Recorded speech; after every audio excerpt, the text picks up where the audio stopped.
And good morning from a sun-bathed Darren Sammy cricket ground. The stage well set for day 3 of this encounter. West Indies versus South Africa. And as we look, the ground is well set. The early preparations, the warming up by the two teams already done and dusted. Just some rolling out in the middle to get ready for day 3. Well, we went to bed last night, 82 for 4 West Indies with Jermaine Blackwood on 10. Roston Chase is on 21. Chase 21 from 71 deliveries. Blackwood 10 from 27. And the West Indies overall, they still trail by 143 runs with 6 wickets in hand. It's, I think, the brightest of the 3 days that we have had so far. So you would think the platform is set for good batting, but we have not actually seen that from the West Indies. You would recall West Indies bowled out for 97, and in reply, the South Africans 322 all out on the back of a 6-test 100 by Quinton de Kock. He remained 141 not out and really drove a dagger into the heart of West Indian players and fans and put his team in front. 225 the overall lead from first innings, and West Indies not doing much better as they came a second time. I'm joined by Sunil Ramdin and stage well set Ramdin for this third day. A lot depending on West Indies' ability to put their heads down to see whether this game can extend beyond day 3. Good morning to you, Sunil. Good morning, Claudius. Let me say a special good morning to our listeners, wherever they may be in the Caribbean. And as you pointed out, one thing we can't complain about is the weather at Darren Sammy. Blessed by the Caribbean sunshine this morning. Another good-looking day for cricket. And as they say, Claudius, as each dawn comes about, hope springs eternal. I mean, our very own Hope may be back in the pavilion, but I think the chase is still very much on. Ruston and Jermaine out in the middle. Sunil, this is so poetic, man. Say that again.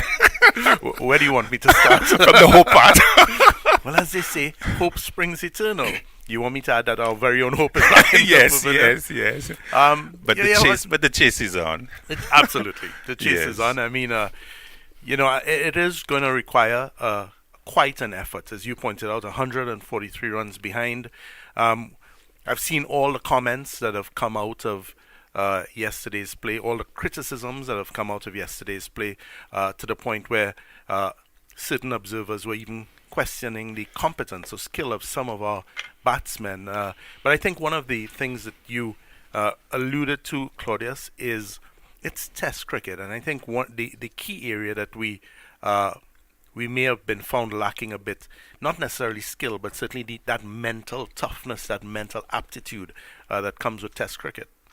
Yes, just let's bring you up to date with exactly what we have had. Just give you the scorecard. The West Indies effort in that second innings. Bradford LBW Rabada 7. Powell LBW Rabada 14. Hope caught Mulder Bowl Nokia 12. Roston Chase not out 21 from 71 balls. Kyle Mayers caught Mulder Bowl Nokia 12 and Blackwood not out 10. The bowling figures for South Africa: Rabada 10 overs 4 maidens 2 for 18. Ngidi 7 overs 2 maidens not for 19. Nokia 8 overs 3 maidens 2 for 34. Mulder 4 overs 1 maiden not for 6.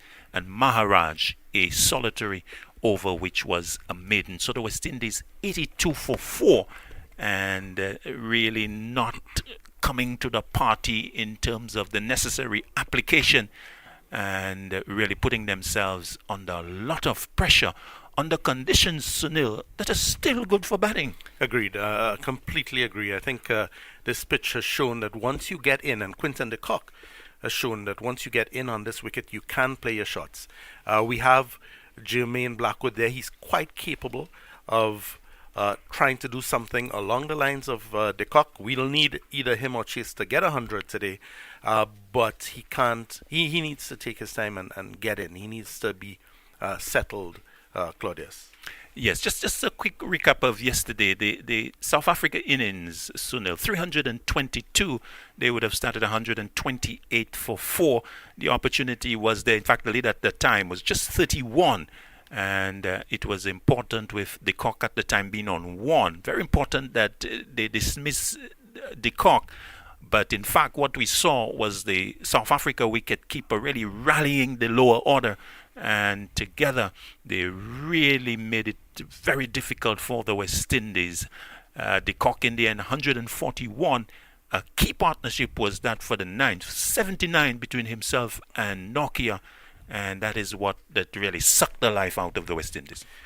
And I think the West Indies batsman could learn quite a lot from that de Kock innings. Just a 600, but he brought all the wealth of all his experience to bear on that knock yesterday. He paced his innings well. He protected the lower order batsmen he was batting with. He stepped up 2 or 3 gears when he needed to. And I think really everything good about how you manage a test innings was displayed yesterday by de Kock. Absolutely. I would rank it as one of the best innings we have seen because he just did everything right. He took his time.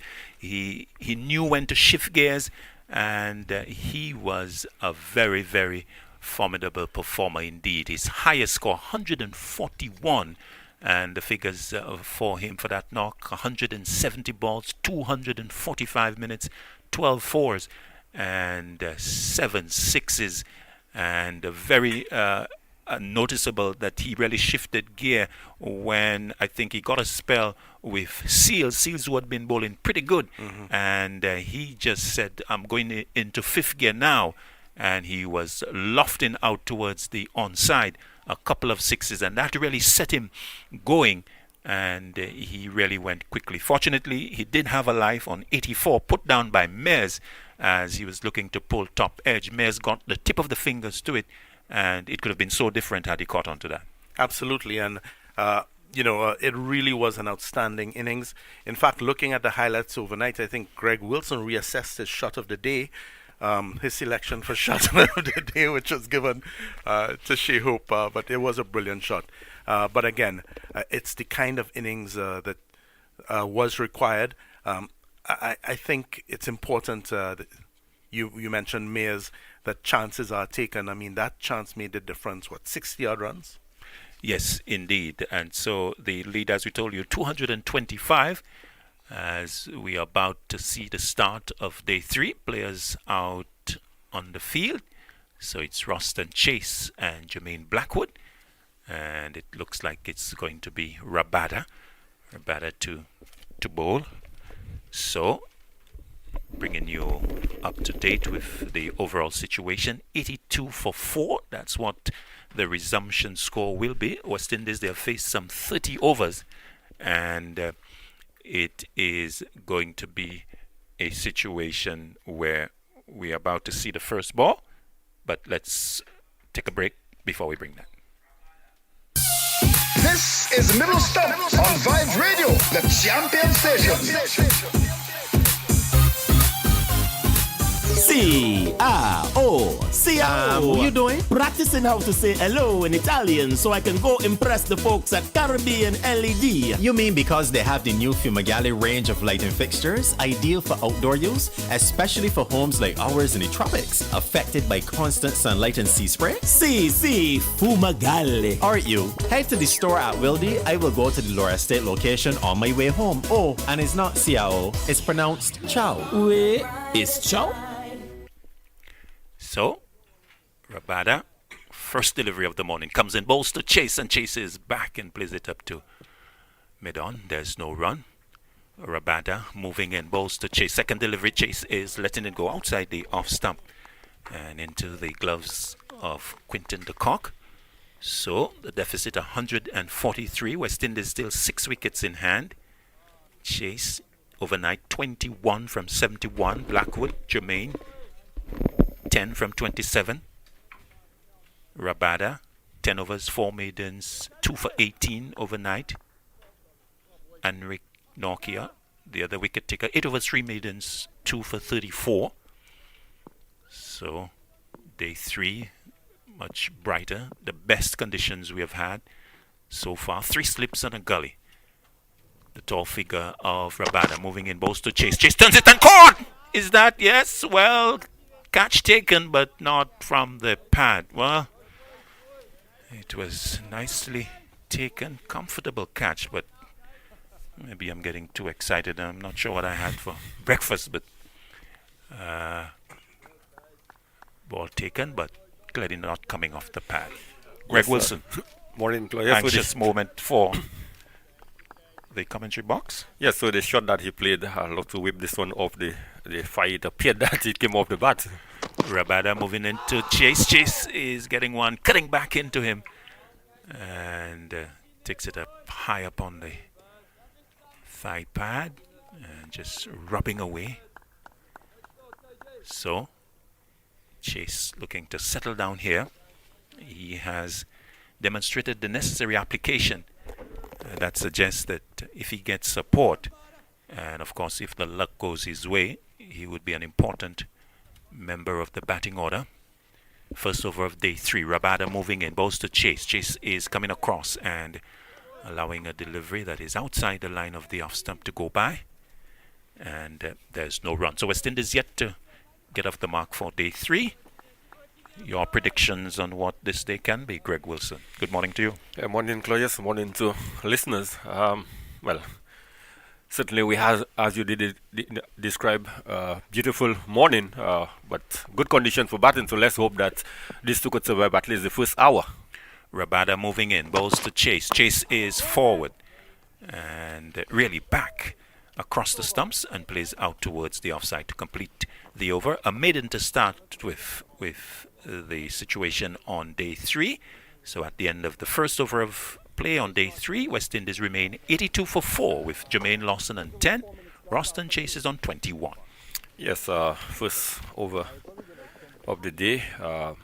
Royston Chase, well, has not opened his account, not that of the West Indies team, but that would be secondary on his mind. It is all about surviving, batting as long as possible, playing every ball on its merit. They know certainly it's only day 3, so it's an arduous task, and these two really would have to dig in to really get West Indies out of the precarious position that they have found themselves in.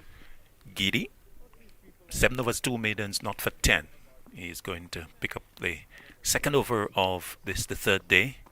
Jermaine Blackwood, 3 slips, gully, short extra cover on the edge of the square.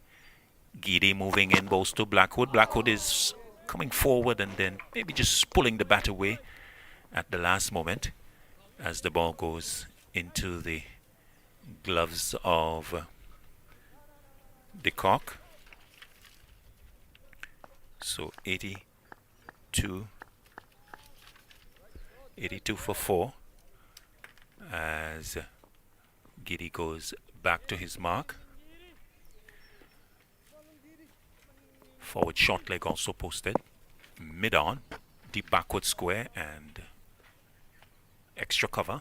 Giddy moving in, balls to Blackwood. Blackwood back and punches it out towards backward point. That is going to go pretty close to the boundary. Maybe just pulled back by the fielder who slides and is successful in keeping it away from the ropes. Maharaj with the left-handed return that allows the batsman to come back for 3. So nicely put away by Blackwood. He gets off the mark for the morning. He goes to 13, 85 for 4, and quite safely in the air, but well short of and well away from the the gully fielder, and he has gotten off the mark this morning. Good start for Blackwood. Yes, good start. Giddy shot on this occasion outside the off stump, and Blackwood being a short man, got on top of you could say top of his toes really, and really guiding this one past the man at gully. Safe shot indeed to open up his account. Chase now in strike, and the field on the offside a lot squarer to Chase than he is for Blackwood. Chase is jumping in defense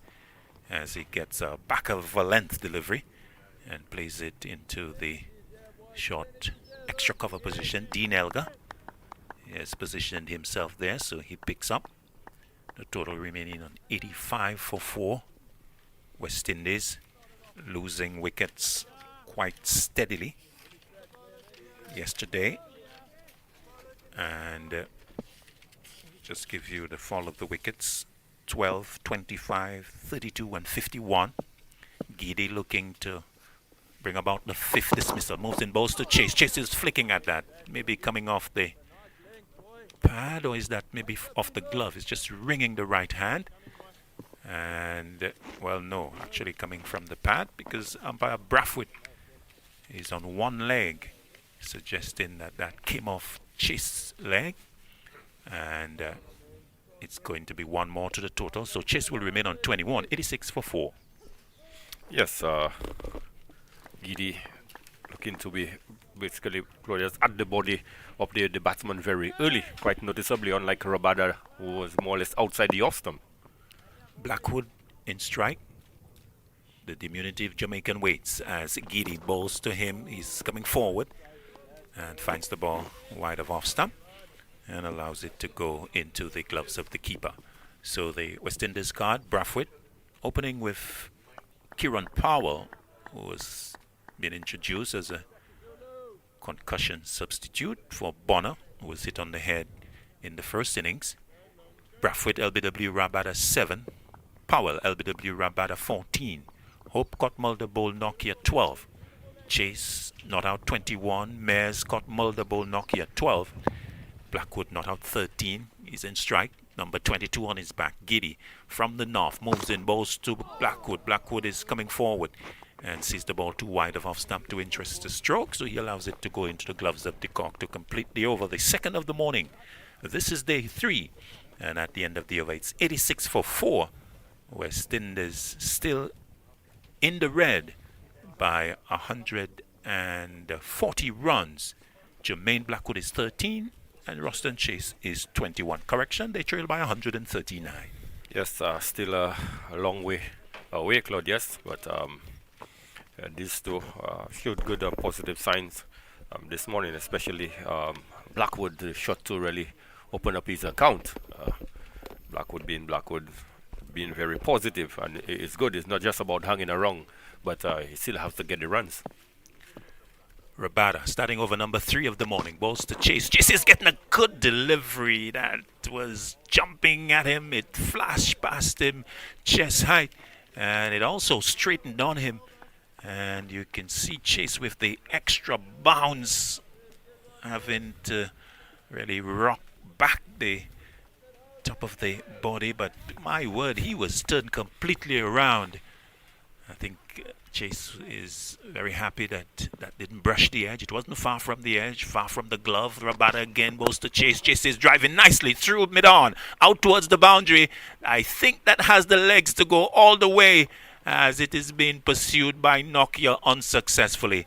So good response from Chase to a delivery that was pitched up and nicely clipped away by the Barbadian out through mid-on and away from Nokia and into the boundary for 4. So he goes to 25, 90 for 4. Nicely put away by Roston Chase. Yes, nicely put away indeed. Rabada on this occasion just pitching up a little too close to Royston Chase and just presenting the full face of the bat down to the long on position.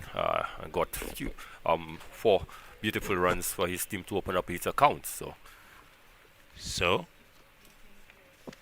Rabada moving in, bowls to Chase. Chase is outside the line of the off stump, and there's no run.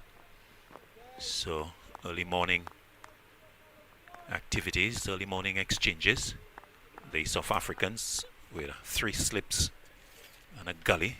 So the Kock behind the stumps. First slip Elgar. Second slip Makram. Third slip Mulder. Rabada moving in, goes to Chase. Chase is driving out through square leg. A couple of runs there for him at least as he turns at the non-striker's end. They may think of a third but decide against it as the ball is being picked up behind umpire Blackwood. So 2 more to Chase. He goes to 27 and the total moving on to 92 for 4. Lead now 133. West Indies, of course, would be looking to wipe that off completely and put some additional runs to challenge the South Africans in pursuit of a victory. Of course, South Africa looking to bowl out West Indies within that 133. Rabada moving in, bowls to Chase. Chase is looking and taking a close look at it. It dies on the way to the keeper, but the Kock is getting the body in behind it, and he picks it up, and there's no run. So 92 for 4. The field to chase, 3 slips, gully in Peterson, and there's also a backward point in Maharaj. Rabada moving in from the south, balls to Chase. Chase is coming forward but finds the delivery jumping upon passing him. The Kock takes it in the air above his head, and the over comes to an end. So a good kicking delivery there from Rabada to complete it, and at the end of it, it's 92 for 4. Blackwood is on 13, Chase is 27. West Indies trail by 133. The latest at the Darren Sammy Cricket Ground. This is Middle Stump on Vibe Radio, the champion station.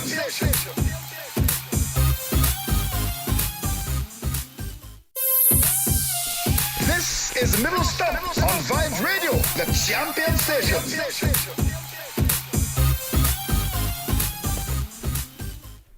Giddy continuing from the north, new over as he goes away from us. Balls to Blackwood. Blackwood is turning that, and an appeal going up and given. Well, and immediately reviewed there by Blackwood. It was very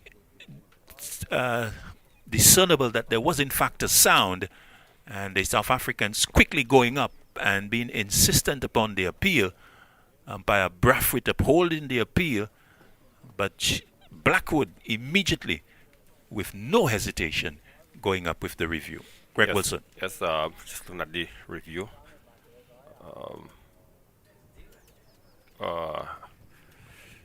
It's a little close, but I think it may have just brushed the trousers on the way. Yes, to the keeper. Yes, that as we look at it, ball passing yeah, bad. Definitely not out. Nothing there, and a big thud on the trousers going down, and the fielders going back to their respective positions as the umpire negates the original decision. So the result in favor of Blackwood. So a successful appeal, a successful review, I should say, for Blackwood. So West Indies remain on 2, as that's 2 left, as delivery that is being turned by Blackwood on the bounce and into the hands of the short Squellic fielder. That close-in fielder under the helmet, about 2 strips away from that which they are playing on, so quite a bit of distance. Why is it so far, Greg? Maybe the bounce on offer, thinking that he needs sufficient time to get a good sight on a possible catch? Yes, and more so, it doesn't appear to be the tallest of fielders, so he perhaps needs to give himself a few more yards to perhaps have sufficient time to react. Giddy moving away from us, bowls to Blackwood. Blackwood is looking to drive, maybe inside edge, as there's a bit of a stifled appeal from Giddy and some of the slip cordon, but the typical Blackwood drive, a big booming drive. Yes, this one was a pitch-up delivery. Certainly, I think it's the movement that prevented Blackwood from perhaps making the proper contact, but certainly the ball was up in the slot for the lofted drive. And, Blackwood with a big drive.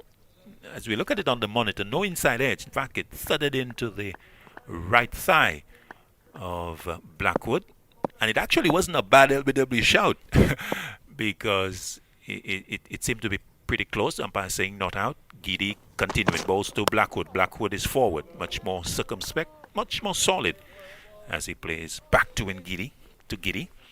So Blackwood Blackwood 13. 27 is Chase.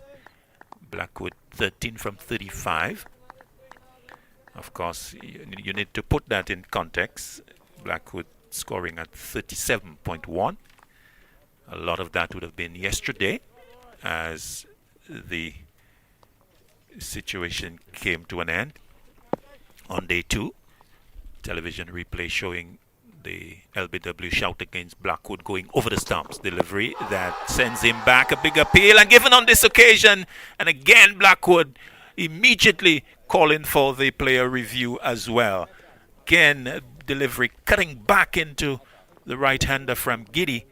The South Africans, they are confident. They are high-fiving each other.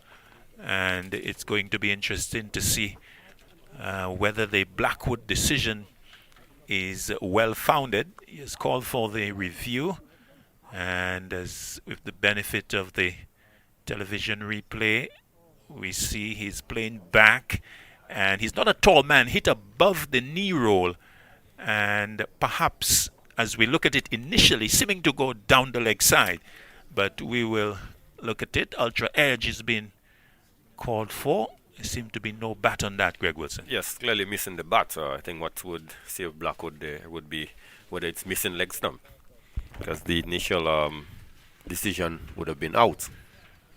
Yes, indeed. So we just need to await ball tracking as it comes in and missing. So missing and going over the leg stump suggests that there by the replay. So Blackwood's reviews has been quite successful. Yes. 2 in a few deliveries, and two all out of of them 2. going his way. 2 out of 2. 2 out of 2 indeed. So, good result for the West Indies, so Jermaine Blackwood survives. Yes, but Claudius, quite noticeably that Giddy is getting the ball to jog back quite sharply into Blackwood. So Blackwood would be well advised to perhaps continue playing on the front foot and not so much on the back foot, because most of the deliveries they tend to be jumping back. Yes, and Giddy getting quite a bit of movement, so Blackwood needs to be very sure of what he's doing. Giddy, to complete this over, moves in, bowls to Blackwood. Blackwood is forward and just plays quietly up onto the wide mid-on position. Ends a pretty eventful over. At the end of it, it is 92 for 4 West Indies. Blackwood is on 13. Chase is 27. The West Indies trail by 133 on this day 3 of this test match. We'll hear more thoughts from Greg Wilson. And then for the first time this morning, Ryan O'Brien. Yeah, it was the end of a very testing over from Giddy, over in which Blackwood survived 2 appeals, one caught down the leg side and then an LBW decision. So certainly he was seriously tested in the last over, and he survived.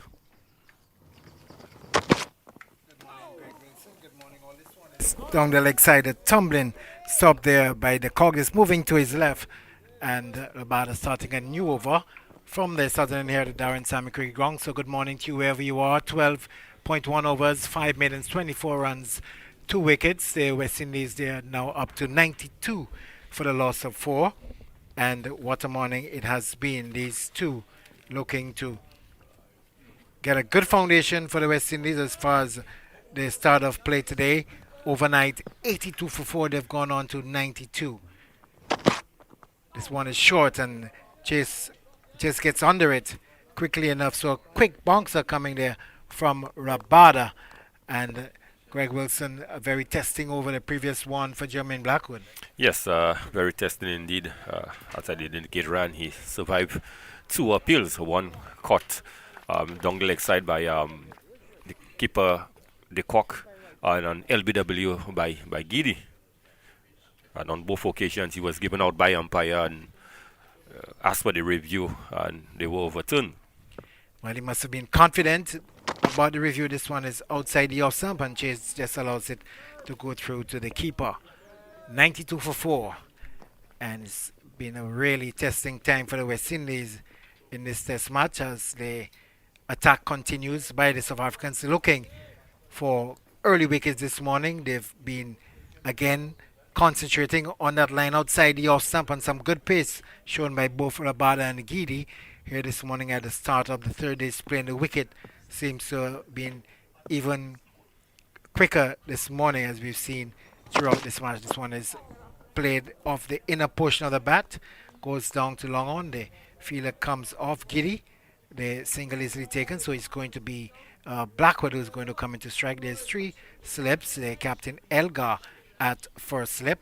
There's also Aiden Makram, and to his right in the third slip position, Rian Mulder, and also the orthodox Gully in position. Keegan Peterson, one of 2 debutants for the South Africans in this game. There's also a forward short leg, the mid-on and the short mid-off, both in orthodox position, and the man square on the offside in Kisha Maharaj. As Rabada moves in from us in his 13th over. This delivery shot outside the off stump and not really making a height. Blackwood with the weight on the back foot looking to slash square. There's a big gap between the gully fieldsman and the short extra cover. But again, fortune favouring the brave on that occasion. Luckily for him, he didn't get an inside edge and maybe into his stumps. Yes, luckily Blackwood attempting a cut shot, but on this occasion, Ryan, the ball really did not bounce. So this partnership, 42, very useful under the circumstances. Bearing in mind the West Indies were dismissed for 97 in their first innings. This one is outside the off stump, and he lets it go through. On this occasion, there's Blackwood. The over comes to an end, and the last wicket going down at 51. 93 for 4. That's the latest score here at the Darren Sammy Cricket Ground. This is Middle Stump on Vibe Radio, the champion station.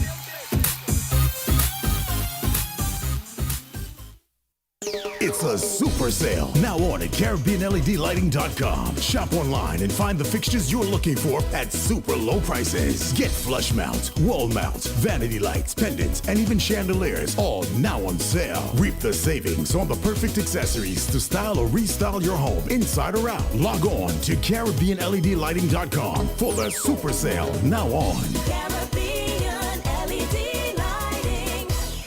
Look on the brighter side. Giddy to start his 10th over, none for 22 before this, and the West Indies still 132 behind. This one is outside the off stump, and Ross Sanchez showing great determination, like he's had a plan from overnight to stay here for as long as he can. And this partnership that for the 5th wicket will be very crucial for the West Indies if they are going to bring any respectability back to what they have been shown so far in this test. Just 97 in the first innings and wanting to really stay out there and bat as long as possible. The conditions still very good for batting Greg Wilson, and I'm sure they would like to stay there for a very long period.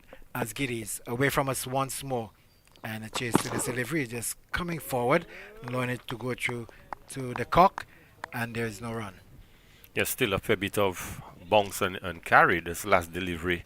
The Kock actually catching this one above the shoulder.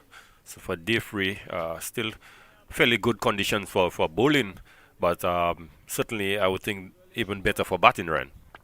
Yes, the wicket is played quite well, and we've seen good carry. So the batsmen can really play through the line of the deliveries. We've known one or two of the deliveries that we saw. Yes, it didn't really have the same carry through to the keeper, but so far today it's played quite well. As Giddy is in once more, and this time he's beaten outside the off stump. His chase just pushing forward, and it goes past the outside edge. It's really a joy to see the sort of consistency of the South African bowlers. We've had most of them, not all, Rabada, Giddy, Nokia, Mulder, finding and maintaining that length outside the off stump and making it very difficult for the West Indians to play any forcing shots. Yes, good disciplined bowling by the quartet, but equally, Ryan, the West Indies, that's where they are really tested, that they need to apply themselves. Really a test of patience as Chase is getting a delivery again on the off stump, coming across, gets it off the outer portion of the bat. Will run all the way down to third man for 4 now. He's just coming across and getting the outer portion of the bat. Another good delivery, lined much closer to the batsman on that occasion, and Chase just gets in behind it. The face probably open and past the slip fielder down to the boundary for 4. There was no way that Makram was going to stop that, neither retrieve it from the boundary. Yes, good delivery there by Giddy, really squaring up Chase. Fortunate for him, it got the outer edge and went immediately to the ground and just went past the diving hands of Makram at foot slip and down to the vacant boundary for 4. So the West Indies inching closer to 100 mark. Yes, and they're exactly on the score that they made in the first innings. 97 for 4. Chase is on 32 as Giddy is again on the off, some very good length and perfect line, just forcing the defensive product of Chase. So again, if he's not just outside the off stump, he's attacking the stumps directly on that off stump line. Yes, Giddy has made the batsman play more often than not this morning. Rabada slightly further outside the off stump, but Giddy is always asking questions of the batsman almost every delivery. Yes, and they've really been having to force the play in the previous over from in Blackwood, having to survive 2 decisions. This one is delivery that Chase is just coming forward, much more of the face of the bat on that occasion, guided into the gully.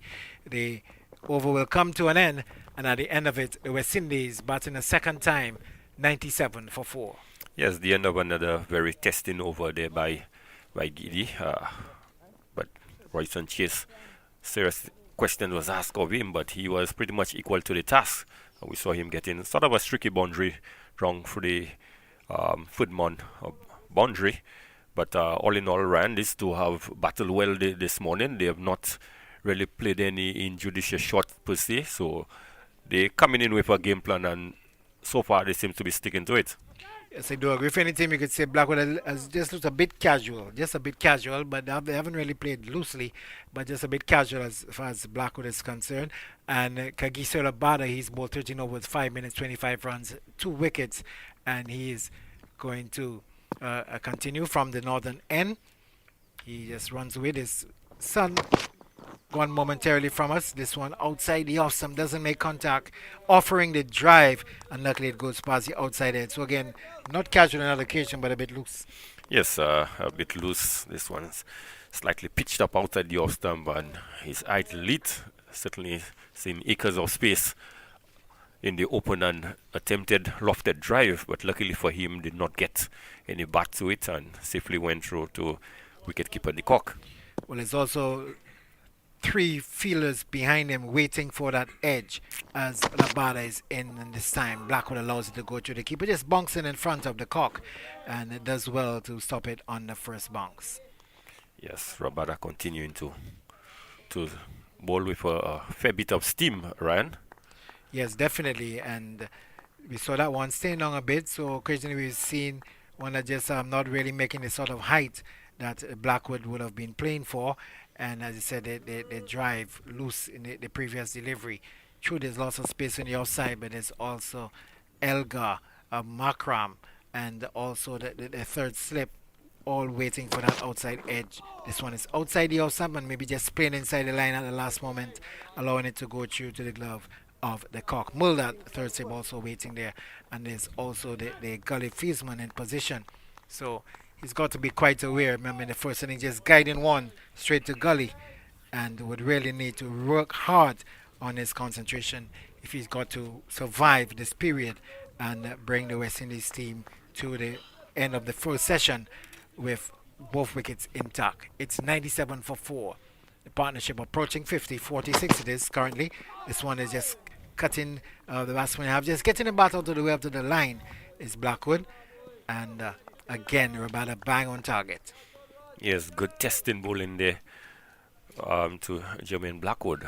This one really cutting back sharp at him and really had to jump and get the bat out of the way, contort the body. So it was a good series of movement all in one.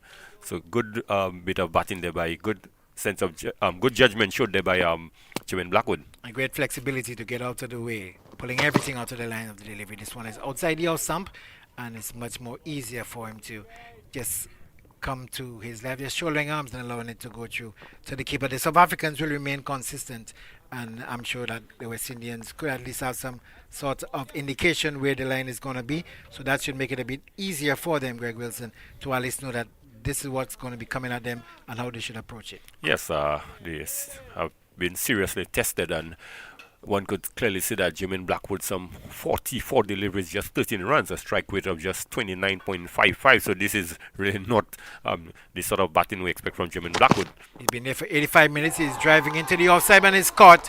Not getting the head over that one. And the man at the short extra cover position pulling off the catch. So the West Indies losing their first wicket this morning, and the score now moves to 97 for the loss of 5 straight to the man, and Blackwood goes, and what a sad loss for the West Indies. Yes, just when I was saying that uncharacteristic of Blackwood to be batting so slow, it means that he is pretty much prepared to dig in for the long haul. We saw him ball pitch up by Rabada, the one fielder in front of him, so to speak, at short cover, and hitting it straight to the fielder. So one could safely say a very soft dismissal. Yes, very soft indeed, and Van der Dusen taking the catch there and not getting over it, just driving, and as you said, his eyes lit up previously when he saw the deliveries pitch up of him, and on that occasion going through for the drive but straight to the fielder. Yes, South Africa certainly getting an early wicket, just what the doctor would have ordered for them. But German Blackwood did battle for a while, as I did indicate, with the sort of strike rate that we saw, some 13 runs off for 44.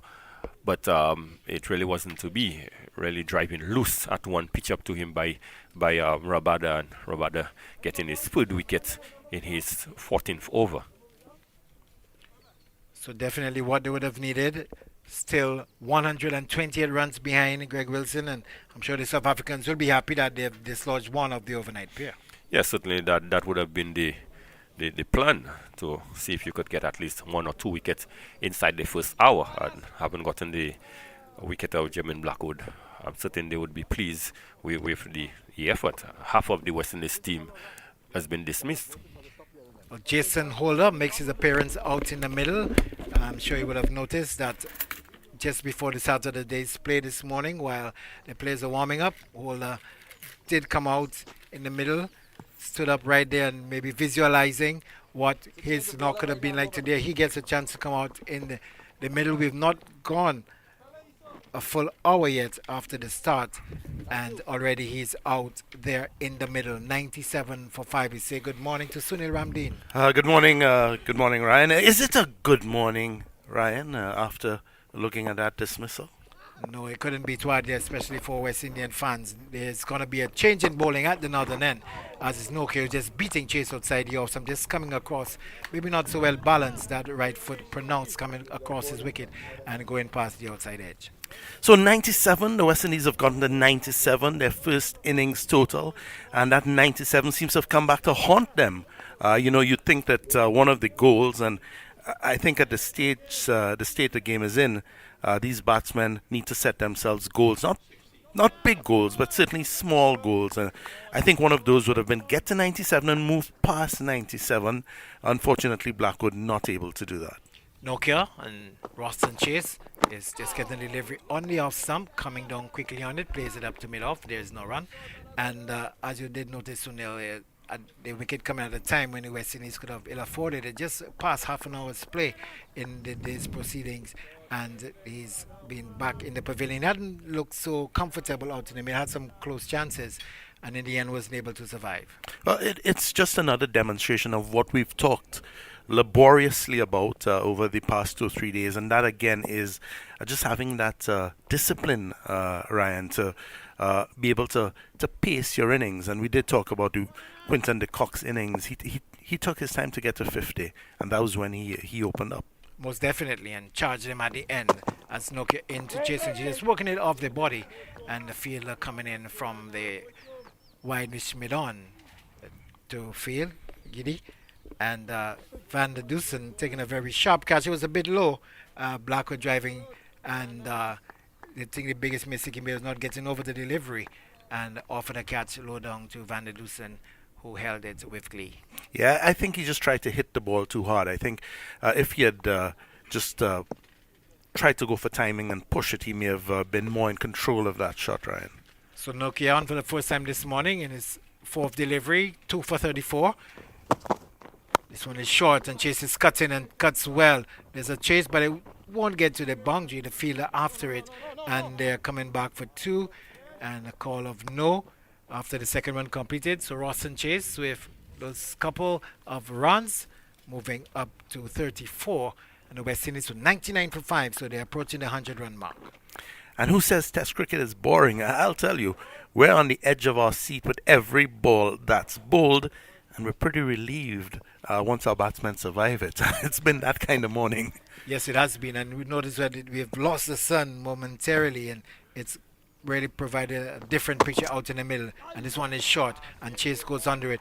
And Nokia has really shown to be an aggressive bowler. Every now and again, he's not shy of really digging it in to the batsman, though he has been consistent with his line, but every now and again he would dig that bouncer in and really give the West Indian batsmen something to think about. Yeah, we've talked about the batting and the difference in terms of the approach, but we shouldn't forget the bowling either. I think South Africa certainly have three bowlers who have good pace and who can deliver those sorts of deliveries, and that too I think has really set them a bit apart from the West Indies. Yes, Nokia has been intensely aggressive. Here he is now, and Chase is coming for a driving, lovely shot, down to long on, will go all the way. No chance of that being retrieved. Lovely shot there by Chase on that occasion, just coming forward and punching it down to the vacant long on position for 4. Yeah, overpitched this time. I think Nokia maybe just trying a bit much. Chase holding his shot as he ran down the wicket. But showing good discipline here, Ruston Chase, putting away the bad ball as he gets it. A lot will be on his shoulders, and of course on the shoulders of Jason Holder, who we know is no rabbit with the bat. He's more than capable, has a Test double century under his belt, and on a good batting wicket. I think it's all for him to play for. With that lovely on drive from Chase, 100 coming up for the West Indies, 229 balls, 175 minutes, 14 fours. The score now up to 103 for 5. We're going to have Rabada, who's going to continue from the northern end. So the West Indies getting past that psychological figure, 103, much better in the second innings. So far, their batting effort. And Jason Holder just doing some stretching before getting into his stance. About to take first strike.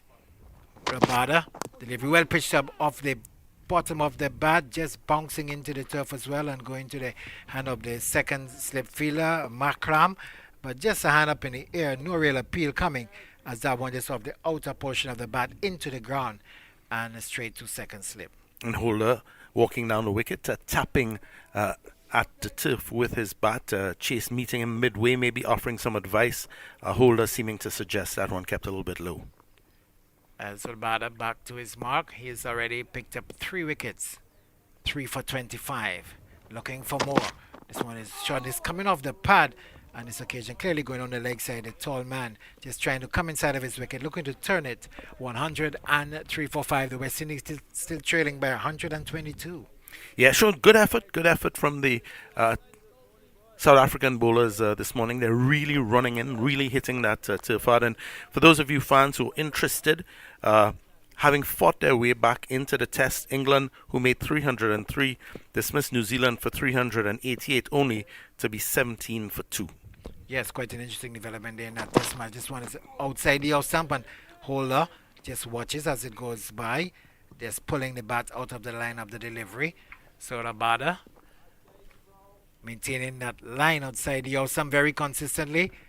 The West Indies are struggling to keep themselves afloat in this game, and it will really take a really human effort from the remaining order to avoid an innings defeat in this game. 122, they're trailing by just 5 wickets standing, and both Holder and Chase will have to pull out all the stock to ensure that they can keep these bowlers away. This one is outside the off stump again from Rabada, and again Holder showing the discipline, allowing it to go through to wicketkeeper the Kock. Rabada really charging in. He would have missed out in the first innings. Giri picking up 5 wickets, Nokia picking up 4, and he had to settle for 1. But 3 for 25 now. He'll certainly feel it's his time now, and you can see that from the effort that he's putting in, Ryan. Yes, he has. Really charging in. And I'm sure that the wickets that he's been able to pick up will certainly help him in that regard. This time he's hitting the batsman on the pad, the appeal coming forward, maybe more bad than pad in that one. Goes into the offside. He has had the wicket of Braffett, who he had LBW, and also that of the man who replaced Bonner with a concussion that certainly brought him into the picture in this match. Powell, both being leg before wicket to Rabada. Braffett for 7, Powell for 14, and this morning it's in Blackwood, called by Van der Dusen. and he had made 13, and the score definitely one that will not reflect the proper need of the West Indies at this point in time. Just 103 for 5 as this delivery outside the awesome, the over coming to an end, and the West Indies still trailing by 122. That's the latest score here at the Darren Sammy Cricket Ground. This is Middle Stop on Vibe Radio, the champion station.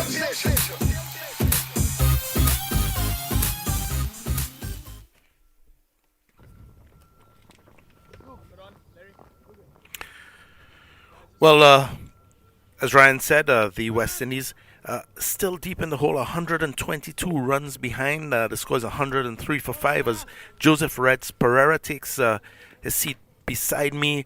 Reds joining us for the first time this morning. And unfortunately, Reds, it's not a cherry picture. It could have been so much better. Well, it's a good morning. Once we are live, it's a good morning. The cricket is another matter. Nokia into Chase. Chase goes back, easy himself, plays it down towards Gully. You were very poetic this morning, talking about. Let's hear it again. I can't even remember.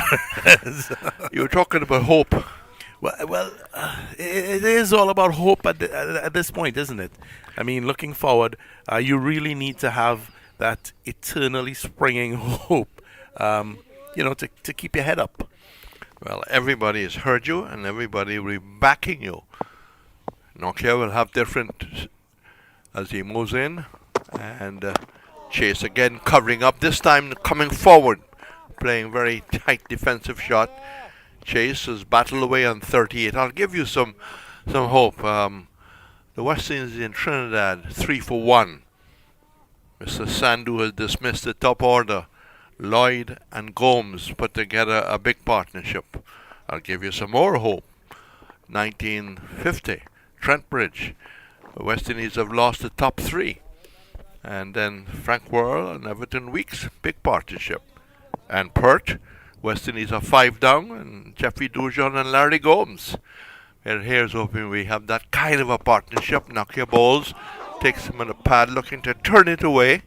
He was missing the leg by a mile, and maybe hope might feel I just missed out. But we have a little bit of news which is not good, that Andre Russell had to be substituted. He got hit in the helmet, and Naseem Shah had to come in to replace him. He went off, made it to hospital. The information is not there, but we wish him well. But injuries certainly seem to follow him. Yeah, he's really had a nightmare of a career plagued by those injuries. There's 3 slips in the gully for Chase. It's 5 for 103 as Nokia goes in, and Chase getting a lift in literally and lets it go outside the line of the off stump. The other little bit of news is on Carlos Braffett. He's had a good day for Warwickshire. He had them winning over Notts, and Braffett scoring 44, and the big West Indian picking up 2 wickets in 3 overs. So maybe still waving at the selectors. Absolutely, and never too late. There's a T20 series coming up too, actually, back to back. Yep. Still no sunshine. Still Nokia from the commentary box, and we are at a long on. He bowls and looking to drive, and that's an airy, fairly drive. That's a get-out shot, and very, very, very, very close to taking the outside edge. I think he wants to forget that. He got to wait until the ball is pitched up to him. It must be in his half. Yeah, and what a time to be a sports fan, Reds. Euro is off and running.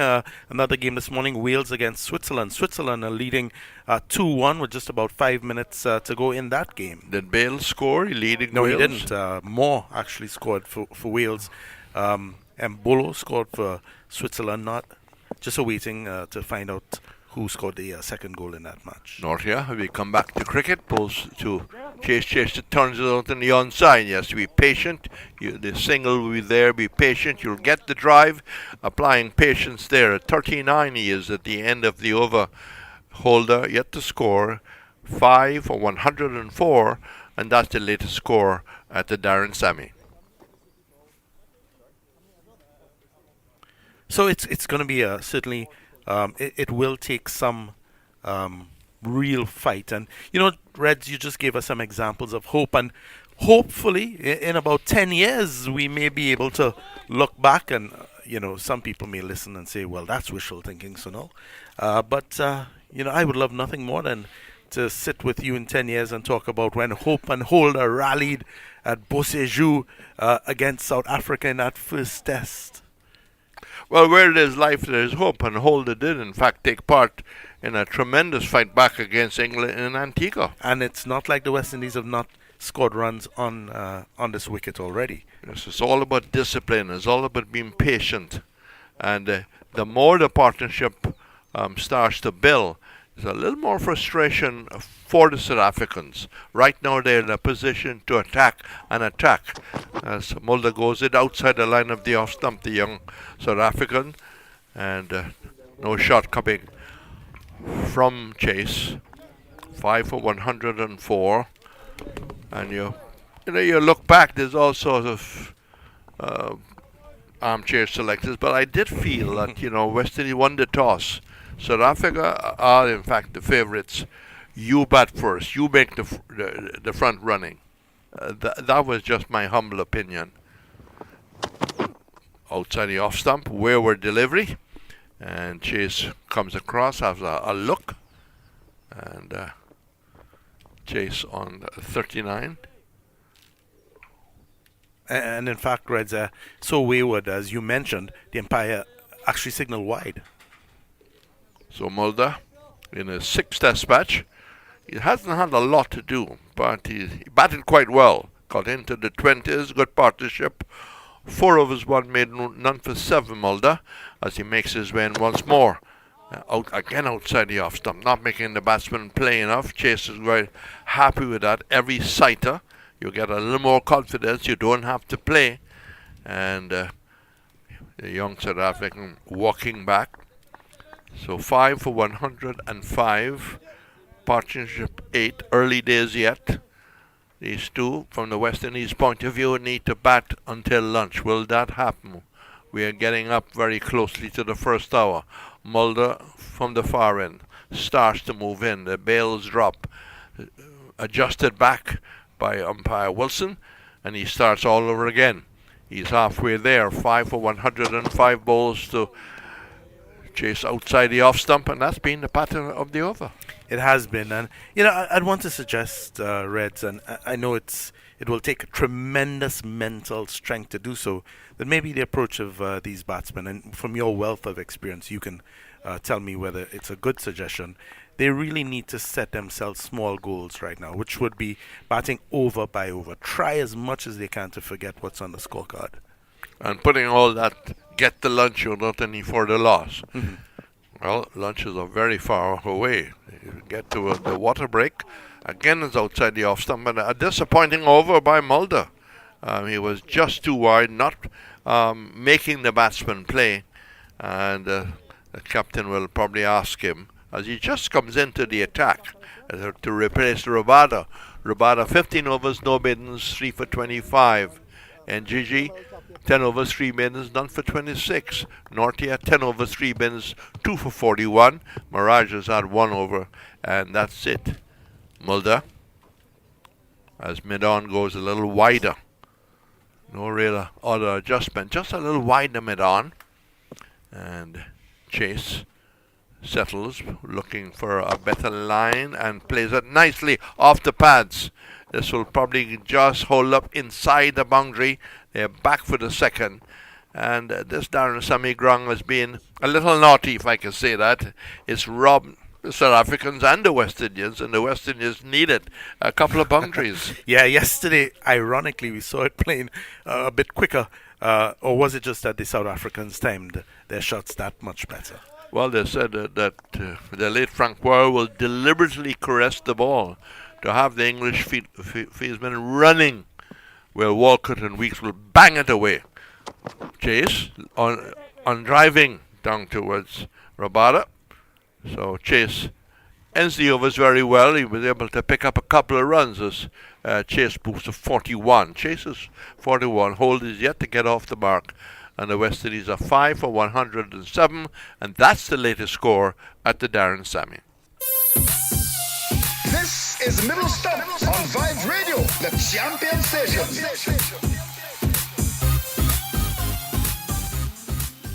Bro, did you know that if you switch to LED lighting throughout your home, that you could save as much as 80% on your lighting costs? Yes, man. And did you know, wait, you knew that? Of course, I also know that with using LED lights, I get brighter lighting that lasts longer and is better for the environment too. And by choosing my LED lights from Caribbean LED, I get up to 3 years warranty. Wow, you know very much. I hear all the ads on radio for Caribbean LED. Call them and ask at 621-0092 or visit them in Lower Estate or Wildy if you don't believe me.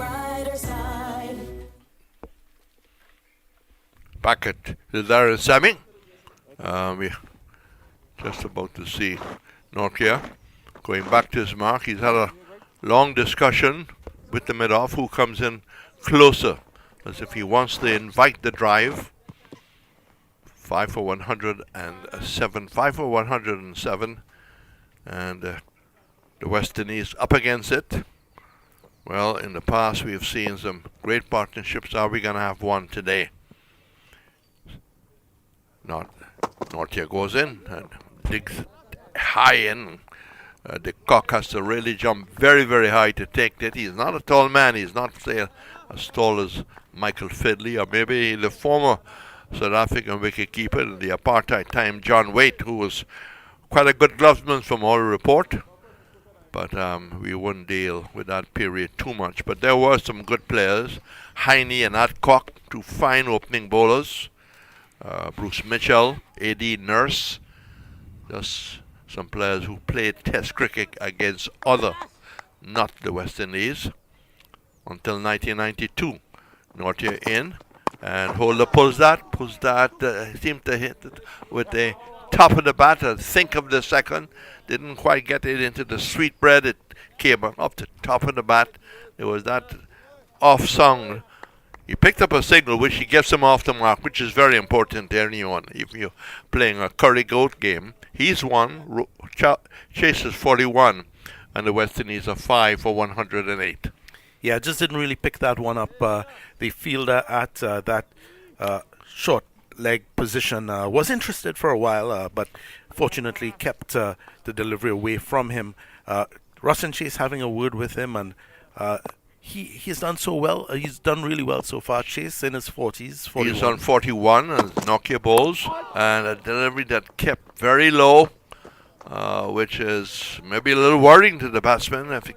This is not a fifth day pitch, and that behaved like that. It really, Chase went back and down and maybe hit outside off stump. Yeah, I think since yesterday we've seen one or two little gremlins creep in to the wicket. I think the batsmen will be well advised, Reds, to try to get onto their front foot as much as possible. We saw what happened with Braffett yesterday, losing his wicket. LBW, same sort of shot, jumping up into the air to short delivery. He was just on the front foot, Chase, and maybe that helped him. And he plays off the back foot. Nice looking shot. There's runs here for Chase. They take one.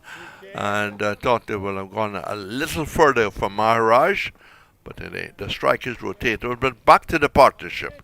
I think wherever there's a chance for bat to put ball away, they should. They just can't defend singles. They really got to look, not to get totally on top, but to look to play positively when not taking any chances. Yeah, and that's, if you can take it in those 6 ball bursts, take it by over and play each ball in that over on its merit. But it's going to take a lot of that. Nortia moves in, and that's short and down the leg side, and it evades the Kock. So the West Indies aided by 4 byes. Down the leg side and seemed to just swing away, got the left glove up, just couldn't hold it. And the West Indies moving on to 113 for 5. Holder is 1. Chase on 42, with Blackwood caught Van der Dusen off the bowling of Rabada for 15. It fell at 97 for 5. Just talking about Euro, 2 matches to come. There is, in fact, Denmark playing Finland, and later Belgium playing Russia. Back to the cricket. Holder, 1.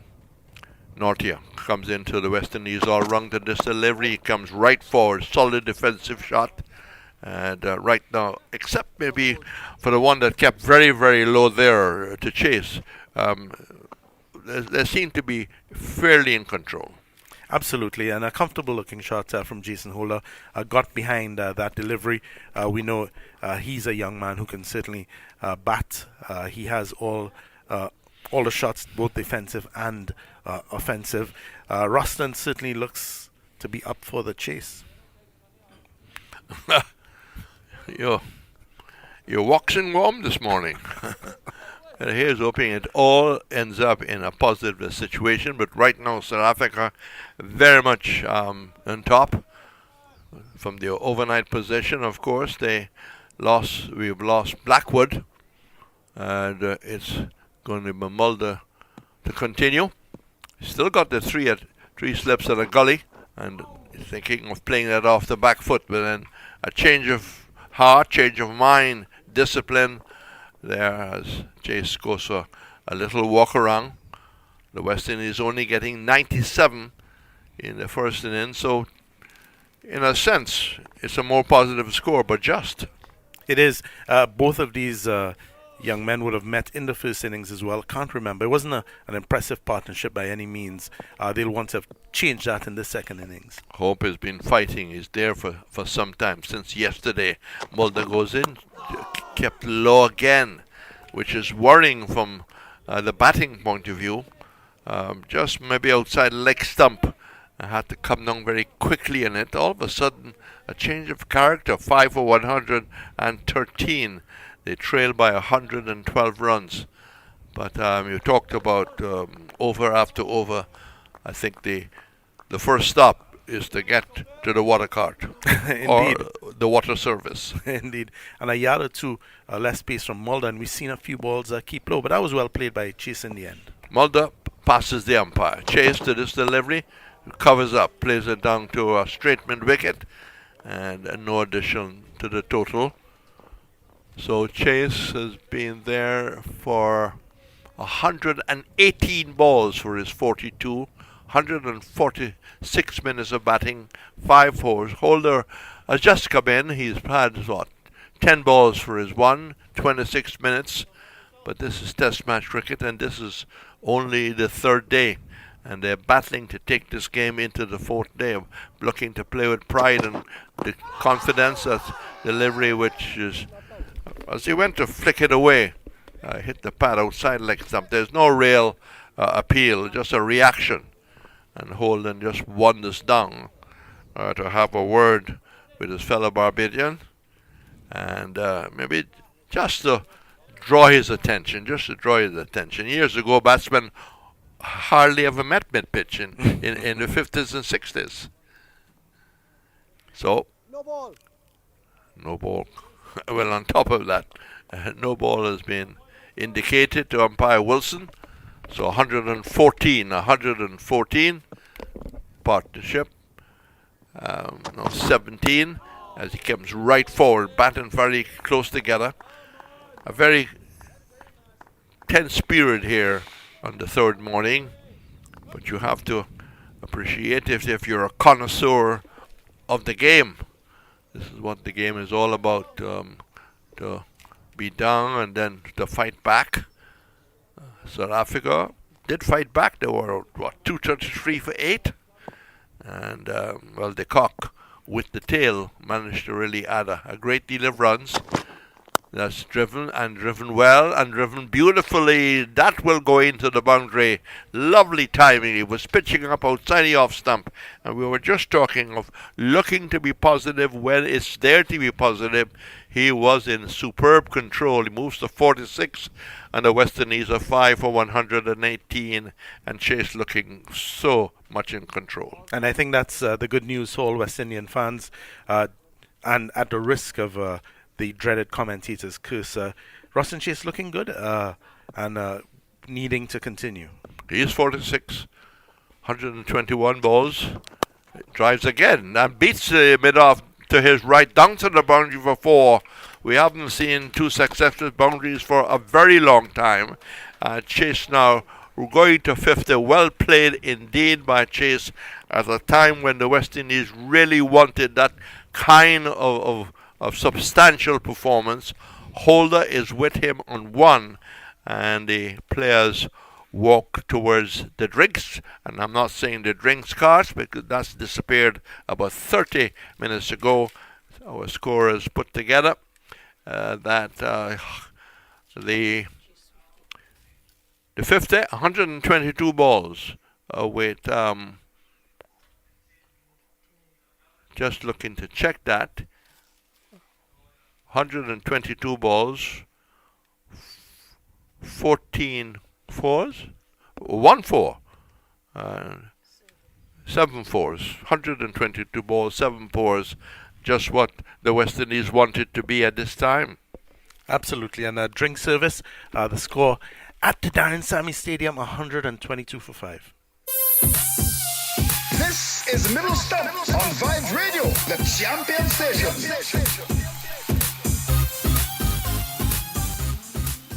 C-R-O, what you doing? Practicing how to say hello in Italian so I can go impress the folks at Caribbean LED. You mean because they have the new Fumagalli range of lighting fixtures, ideal for outdoor use, especially for homes like ours in the tropics, affected by constant sunlight and sea spray? Fumagalli. Alright you, head to the store at Wildy. I will go to the Laura Estate location on my way home. Oh, and it's not C-R-O, it's pronounced Chow. Wait, it's Chow?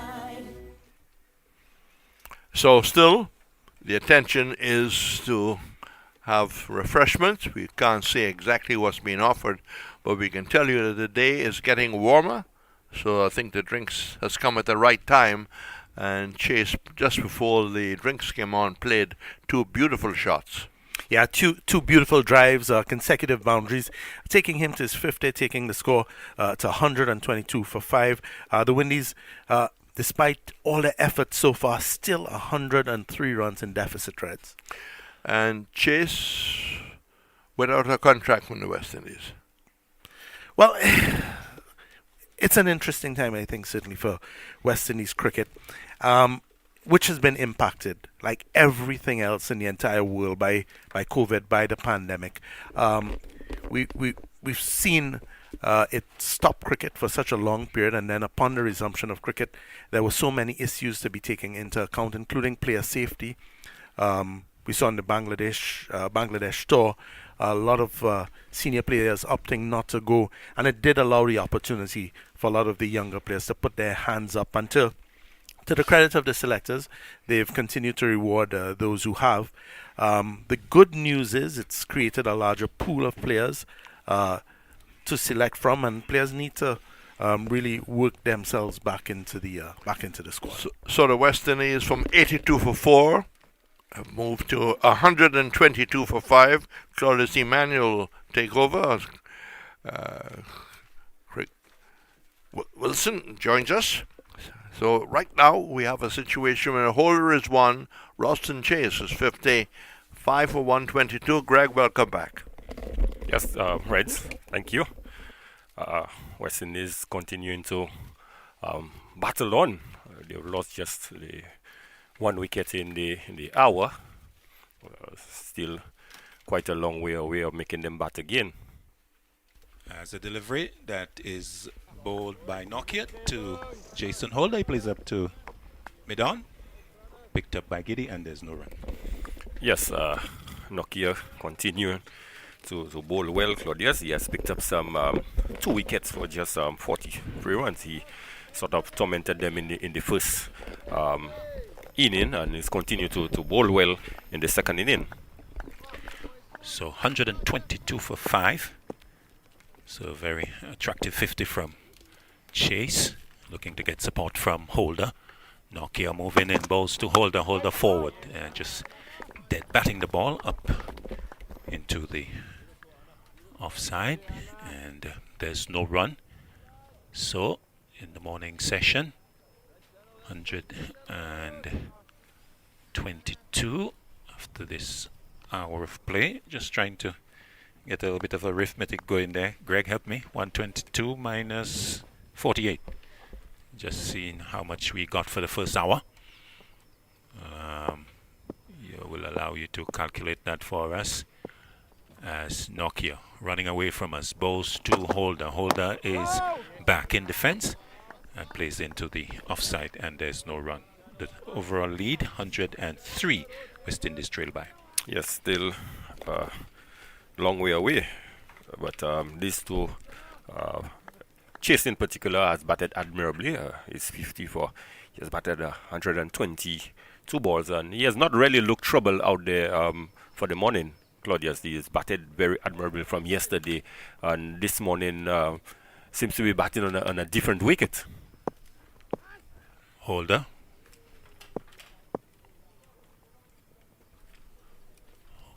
Moving in is Nokia, balls to Holder. Holder pulls out towards mid-wicket. It's been pursued by the man from mid-on.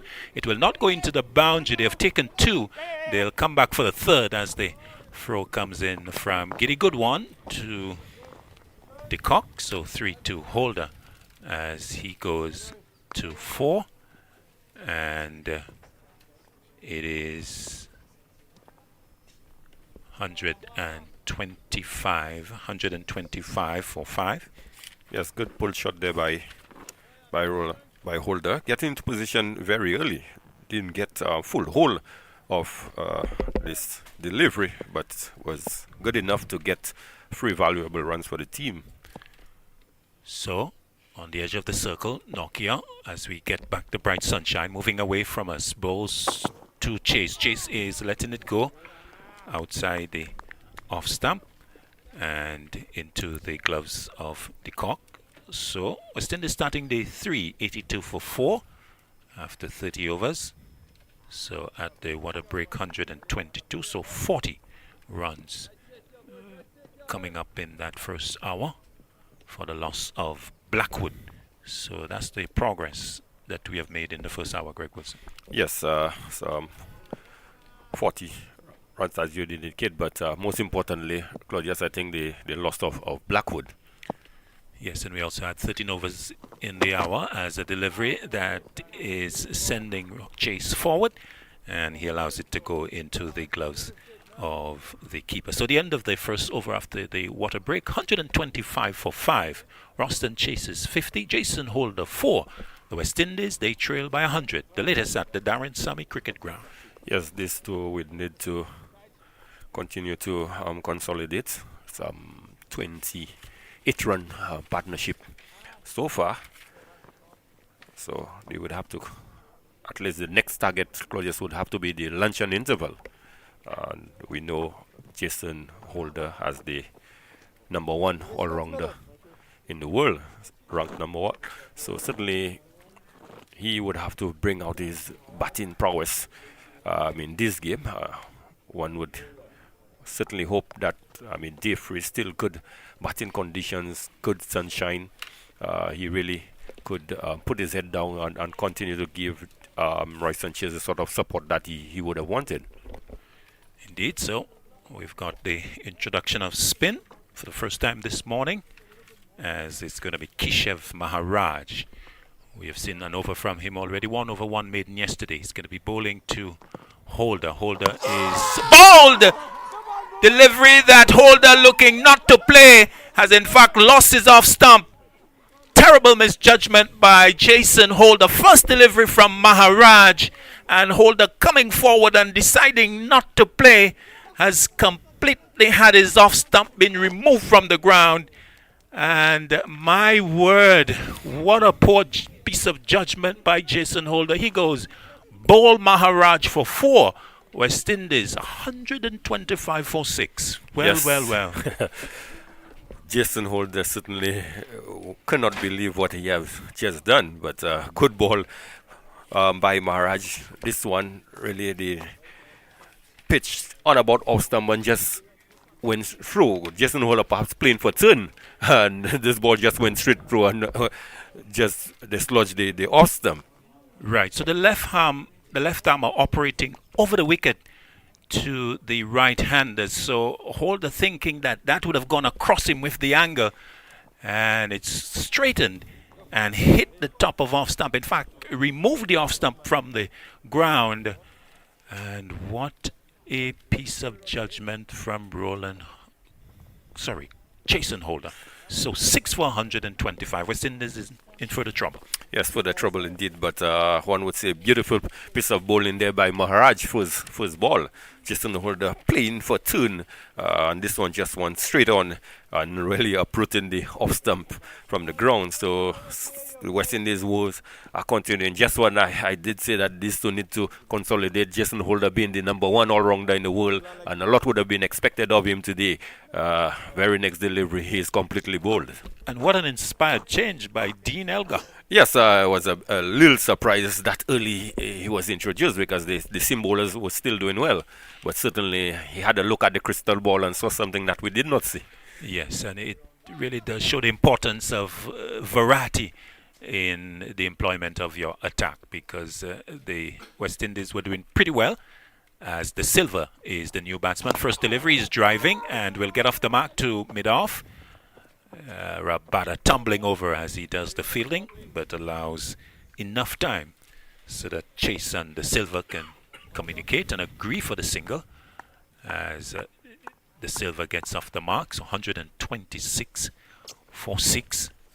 So Maharaj with a dream delivery, flighted to Chase and Holder letting it go, and the ball plucking out the off stump, much to the horror of Jason Holder. But I tell you what, there was absolute jubilation among the South Africans. They were besides themselves in excitement, really relishing, enjoying that wicket of Jason Holder. Delivery by Maharaj to Chase, that's clipped away nicely straight to the mid-wicket position. There's no run, so solitary slip, forward short leg, short extra cover, backward point, extra cover, mid-off, mid-on, and short backward square leg. Maharaj comes in, bowls to Chase forward, flighted delivery, and plays it out to the short extra cover. Elgar is in the way, and there's no run. So Chase needing all the support that is due from the Silva and company. Chase back and clips it out towards mid-wicket, again finds the fielder, and there is no run. So Roston Chase 50. Currently he's on 127 balls face, 158 minutes, 7 fours, strike rate of 39.3. Maharaj round the wicket, bowls to Chase back and playing forcingly, but will not beat the extra cover as it is picked up by Verena to complete the over. A dramatic and successful over, the first from the Silva. At the end of it, it's 126 for 6. Joshua the Silva is on 1. Roston Chase is on 50. The latest at the Darren Sammy Cricket Ground. This is Middle Stump on Vibe Radio, the champion station.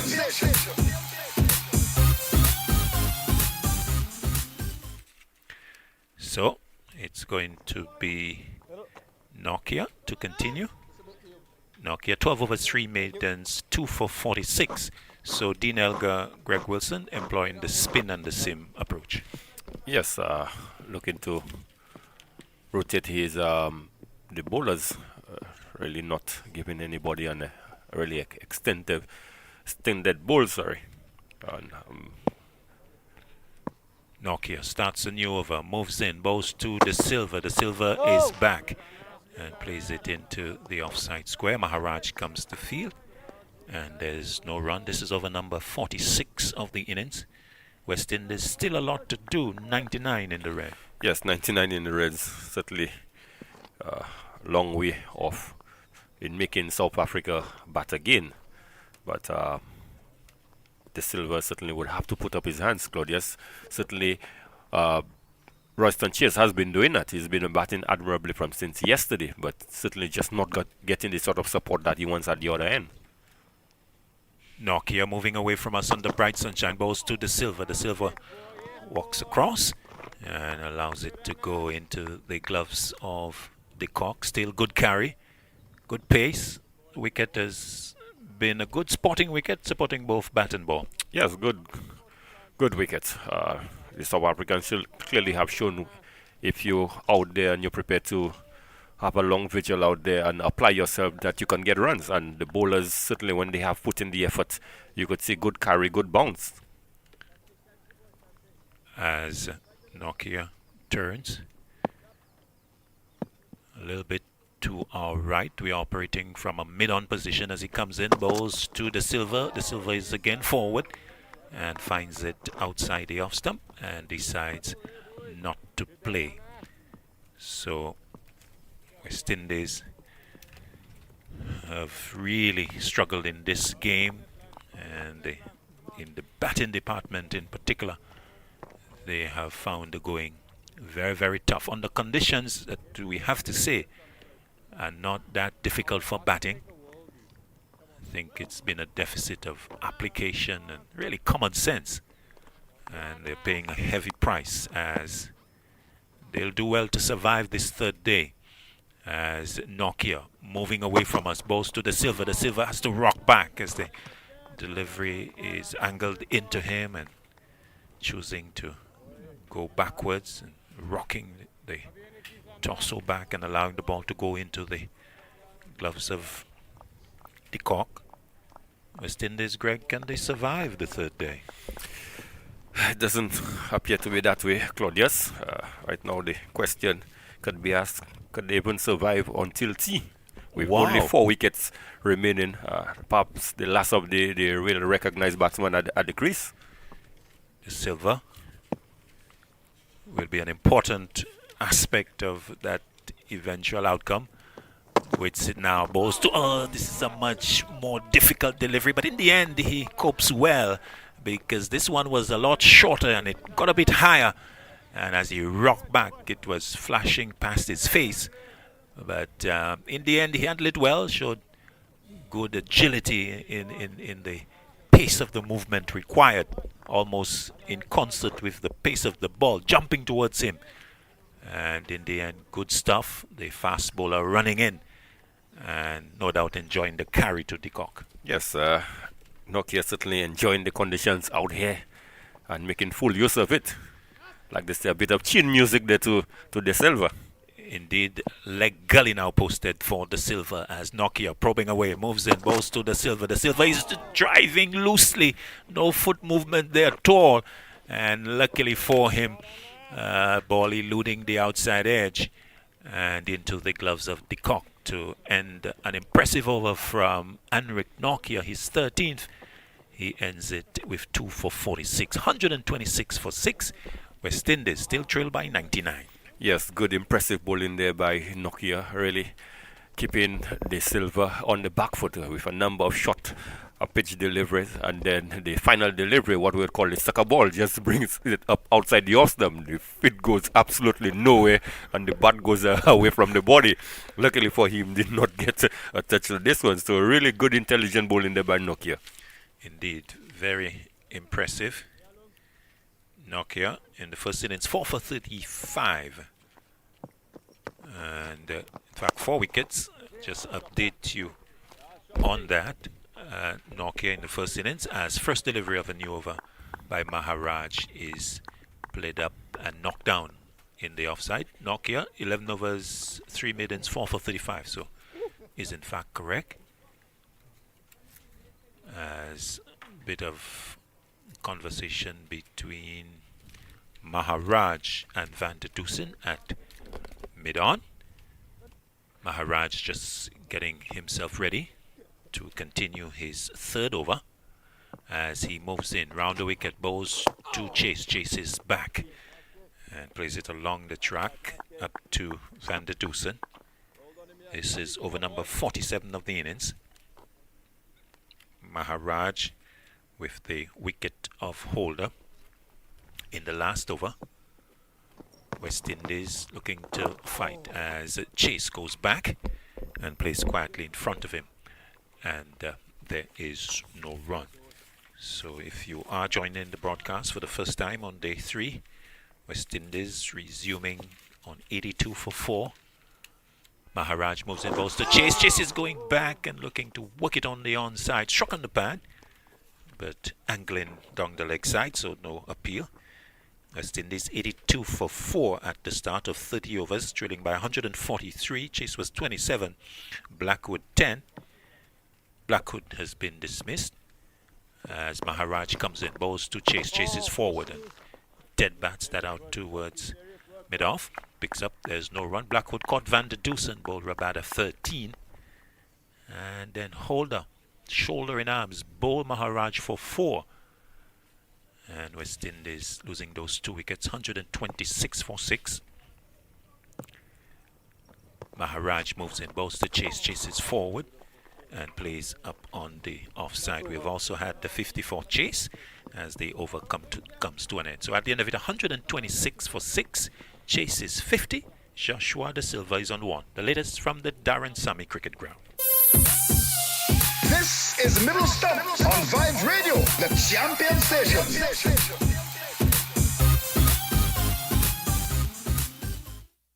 It's a super sale. Now on at CaribbeanLEDlighting.com. Shop online and find the fixtures you're looking for at super low prices. Get flush mount, wall mount, vanity lights, pendants, and even chandeliers, all now on sale. Reap the savings on the perfect accessories to style or restyle your home inside or out. Log on to CaribbeanLEDlighting.com for the super sale. Now on. Caribbean LED lighting. Look on the brighter side. New spell for Lonji Gidi. 10 overs, 3 maidens, not for 26. So he's coming in for the first time this morning as he comes in, bowls to Joshua De Silva, who's back and looking to play forcingly into the offside. Doesn't really get hold of it. So Joshua De Silva, this is his 6th game. 301 runs, highest of 92, so yet to go over the 3-figure mark, and would certainly be looking to give good support to Chase at the non-striker's end. Giddy moving in, bowls to De Silva. De Silva comes across and allows the ball to go into the gloves of the Kock. Mentioned the half century by Roston Chase. Chase is 50, still on 50. That came off 122 balls, 149 minutes with 7 fours. So Chase has in fact gone now for some 12 deliveries since the 50 without adding. I don't think he is bothered about that. He wants the bat for this entire day 3 and possibly day 4 and day 5. As Giddy moving in, bowls to De Silva. De Silva is forward and plays it up along the track as Chase has to get out of the way. It's picked up by the mid-on fielder and there's no run. So whereas Chase would want to bat for the next 2 days, he doesn't have the support. The Silva, Cornwall, Roach and Seals, they need to combine with him to see how far they could really stretch it for the West Indies. Yeah, well, West Indies could really look at what South Africa did in their first inning. Remember the 9th wicket, Nokia got some 79-run partnership with the Kock. So certainly, if you have a set batsman there, the low order could perhaps look to rally with him. Giddy moving in, bowls to De Silva. De Silva is clipping that nicely out towards backward square leg, but Rabada is posted, so it will be just a single as Joshua De Silva doubles his score. 127 for 6. The lead inching down, 98.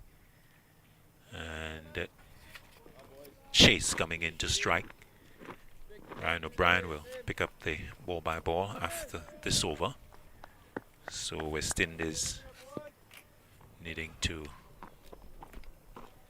do the best that they can. I think they perhaps would be looking for some assistance from the weather as well. Doesn't really look likely because it's very bright and sunny here as delivery from Giddy that sends Chase forward. He takes a good look and says, no, that's not something I should play at. I'll allow that to go.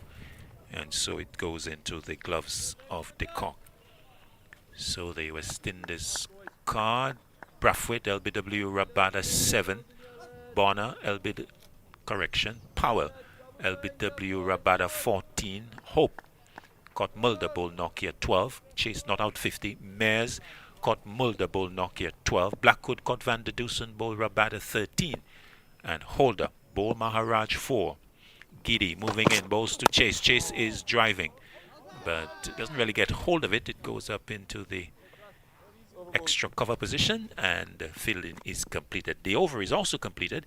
At the end of it, the 48th of the innings, it's 127 for 6. The Silva is 2, Roston Chase is 50, more from Greg Wilson, and then it's going to be Ryan O'Brien. Yes, Giddy coming back for his second spell of the morning and pretty much continuing from where he left off, just conceding some one run, continuing to make the batsmen play as often as he possibly can. So certainly he's not coming there to actually give them any freebies. Oh! Successful this time. The appeal is stifled, and this delivery the start of his fourth over, 1 for 1 so far. So very good spell developing there by Maharaj into his fourth over, 2 maidens, 1 for 1 to this delivery. The batsman, the Silva, comes forward, plays it back up the track, actually up to the widest mid-on region. The fielder comes across and picks it. Still 98 trailing by the West Indies, 127 for 6. Maharaj, the left arm orthodox spin. This one is played back up the track. Maharaj in his follow through.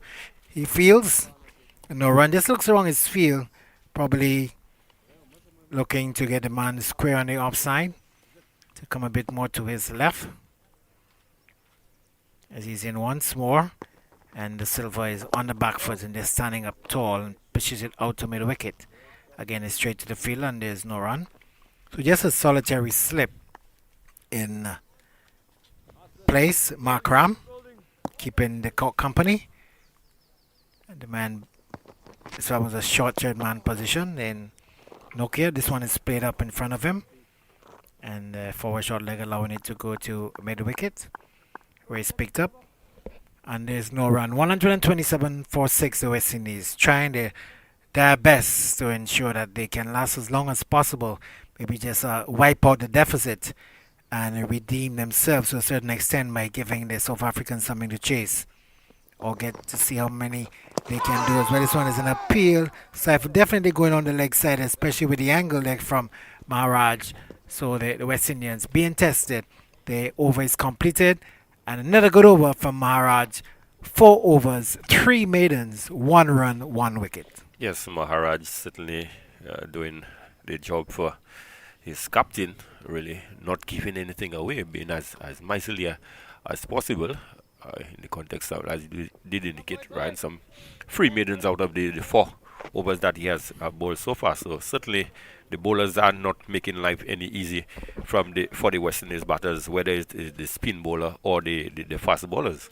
Yes, Greg Wilson, and as we say that, it's also useful to observe that Roston Chase really deserves a lot of credit for the way he has played today. He's about to take strike, and it's a new over to be started by Giddy. Just starting his approach, maybe Chase not fully satisfied that the field had settled down. He waits as Giddy starts a new over. 11 overs previously, 3 maidens. This one is short. He's pulling short arm, and it's down to long leg. The fielder coming off the boundary, Rabada, and the single almost walked. Just a few steps down, and the single completed. It brings the Silva back into strike. The Silva's on 2. He's been in for some time now. 19 minutes, 17 balls. And Chase up to 51. Took some time to add to his score after getting his 50. But he is determined to stay out there. 137 balls, 174 minutes, 7 fours in a knock by him today. And he's really stood out in the West Indies second innings batting order. He's at the non-strikers end. Giddy is passing umpire Braffett. This one is short outside the off stump and wide enough for the Silva to just watch it go through to the wicketkeeper, the Kock. Yes, wide on this occasion, but previous over really was much closer line and length, and it was pretty much at the batsman. So the Silva will be more than happy to be receiving those sort of deliveries, easy to negotiate, just allowing it to go through to the keeper, the Kock. Yes, it was far enough outside the off stump, and just had to watch it. Didn't have to play, and that was the important thing for the Silva. This delivery is forced into the defensive shot, squirts it out into the offside. Thought of a single, but the fielder just falling short of it. It must have just eluded his grasp, but just momentarily.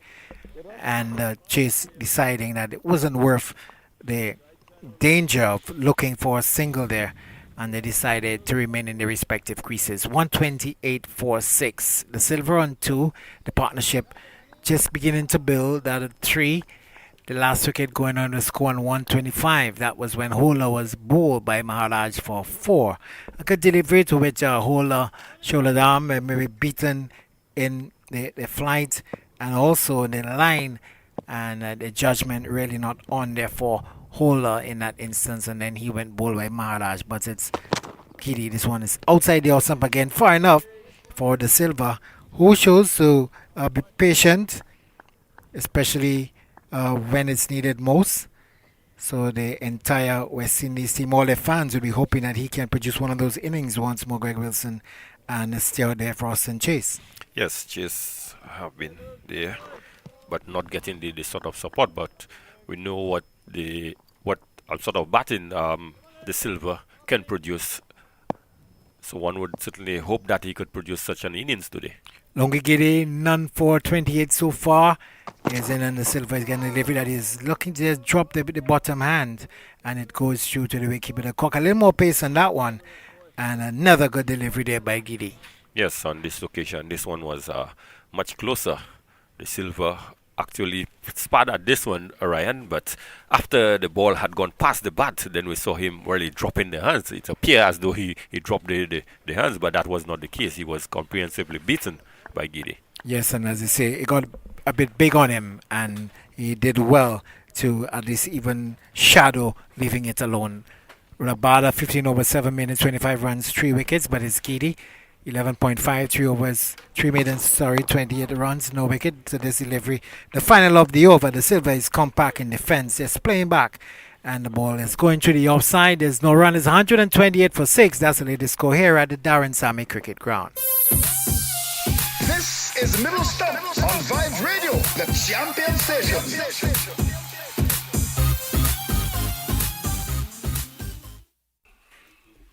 So as we're back at the Darren Sammy Cricket Ground, the South Africans have been really ringing the changes, and it has really brought them the success that they have been looking for. The West Indies still trailing by 97, and I'm sure that the confidence and the faith is going to continue to be shown in Maharaj, who's continuing from the southern end here at the Darren Sammy Cricket Ground.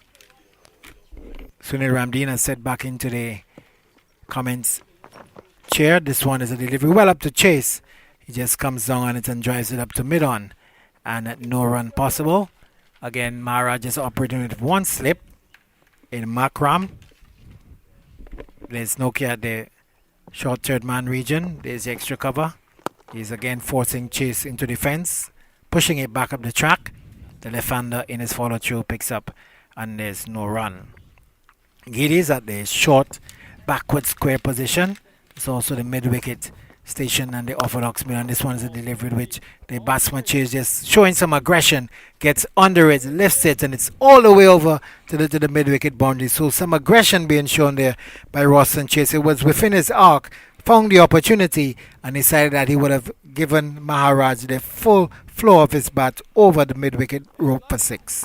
Well, the West Indies are certainly hoping Chase can give their innings a de Kock-like knock. He would have settled in.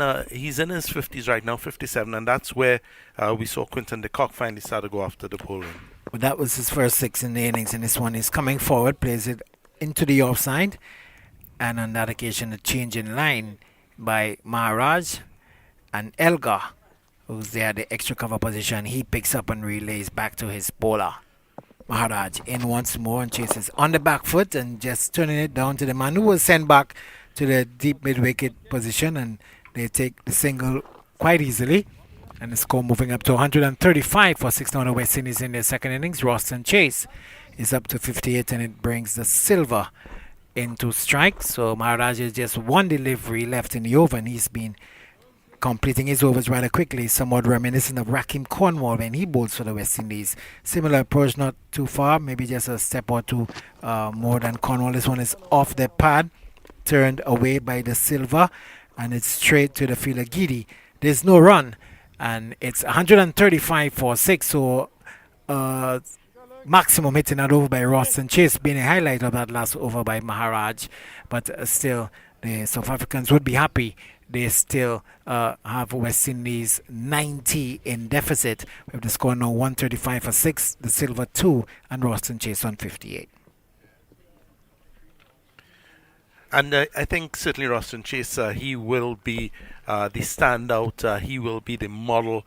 Looking pretty comfortable at this point, Ryan. And looking pretty comfortable because he would have played himself in.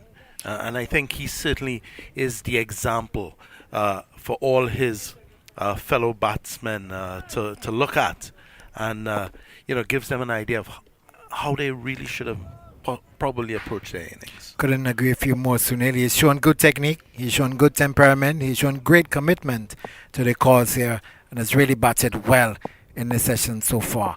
He's about to face Giddy at the start of a new over. This delivery is outside the off stump, and again the consistency of the South African bowler Giddy.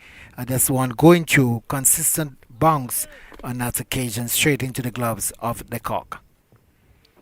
And certainly the batsmen at this point, Ryan, will have one eye on the scoreboard, the other eye on the clock as we creep toward a lunch under brilliant sunshine at the Darren Sammy Stadium in St. Lucia.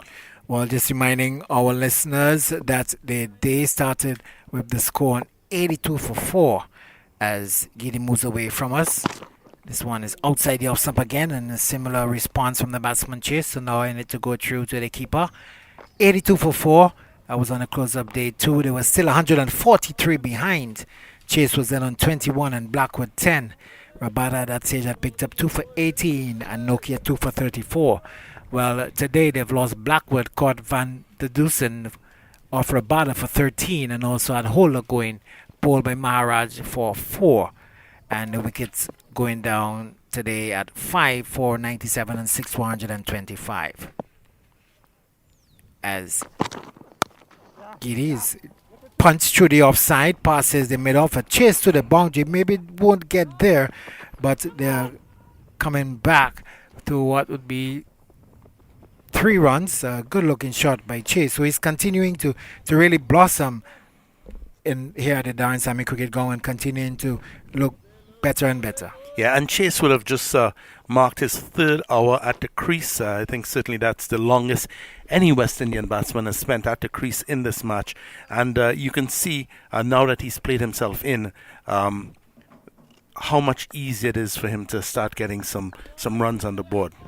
Yes, and he's really justifying his recall here to the West Indies team, and really has taken full advantage, showing his experience, and really batting well here at the Darren Sammy Cricket Ground, and it's cause for the West Indies trying to erase a deficit. The deficit now reduced to 87, so they're continuing to chip away at it. Giddy looking to chip away at the wickets, and this one is outside the off stump, and the Silva allowing it to go through to the keeper, the Kock. No run, 138 for 6.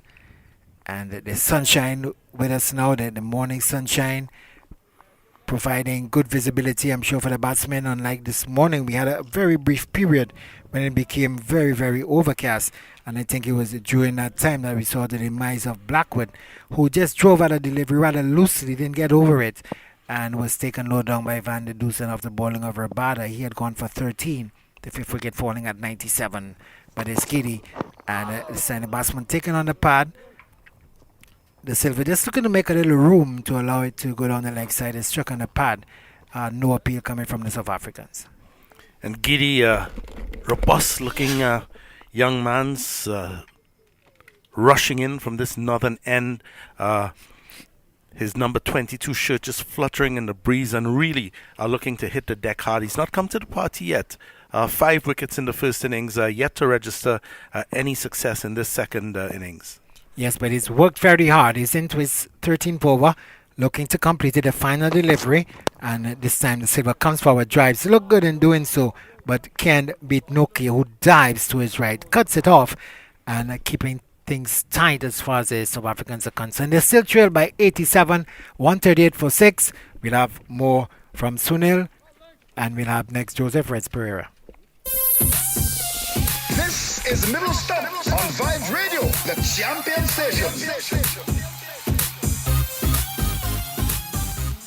Bro, did you know that if you switch to LED lighting throughout your home, that you could save as much as 80% on your lighting costs? Yes, man. And did you know, wait, you knew that? Of course, I also know that with using LED lights, I get brighter lighting that lasts longer and is better for the environment too. And by choosing my LED lights from Caribbean LED, I get up to 3 years warranty. Wow, you know very much. I hear all the ads on radio for Caribbean LED. Call them and ask at 621-0092 or visit them in Torres State or Wildy if you don't believe me. Well, still sunny. We've seen 56 runs in the session this morning. The West Indies have lost 2 wickets. South Africa would be quite happy with that.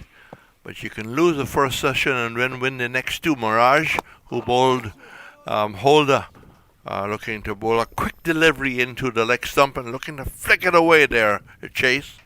He remains on 6-1. And the West Indies trying to get to lunch with any further loss. The Silva, who hasn't been among the runs of late, but has looked quite competent.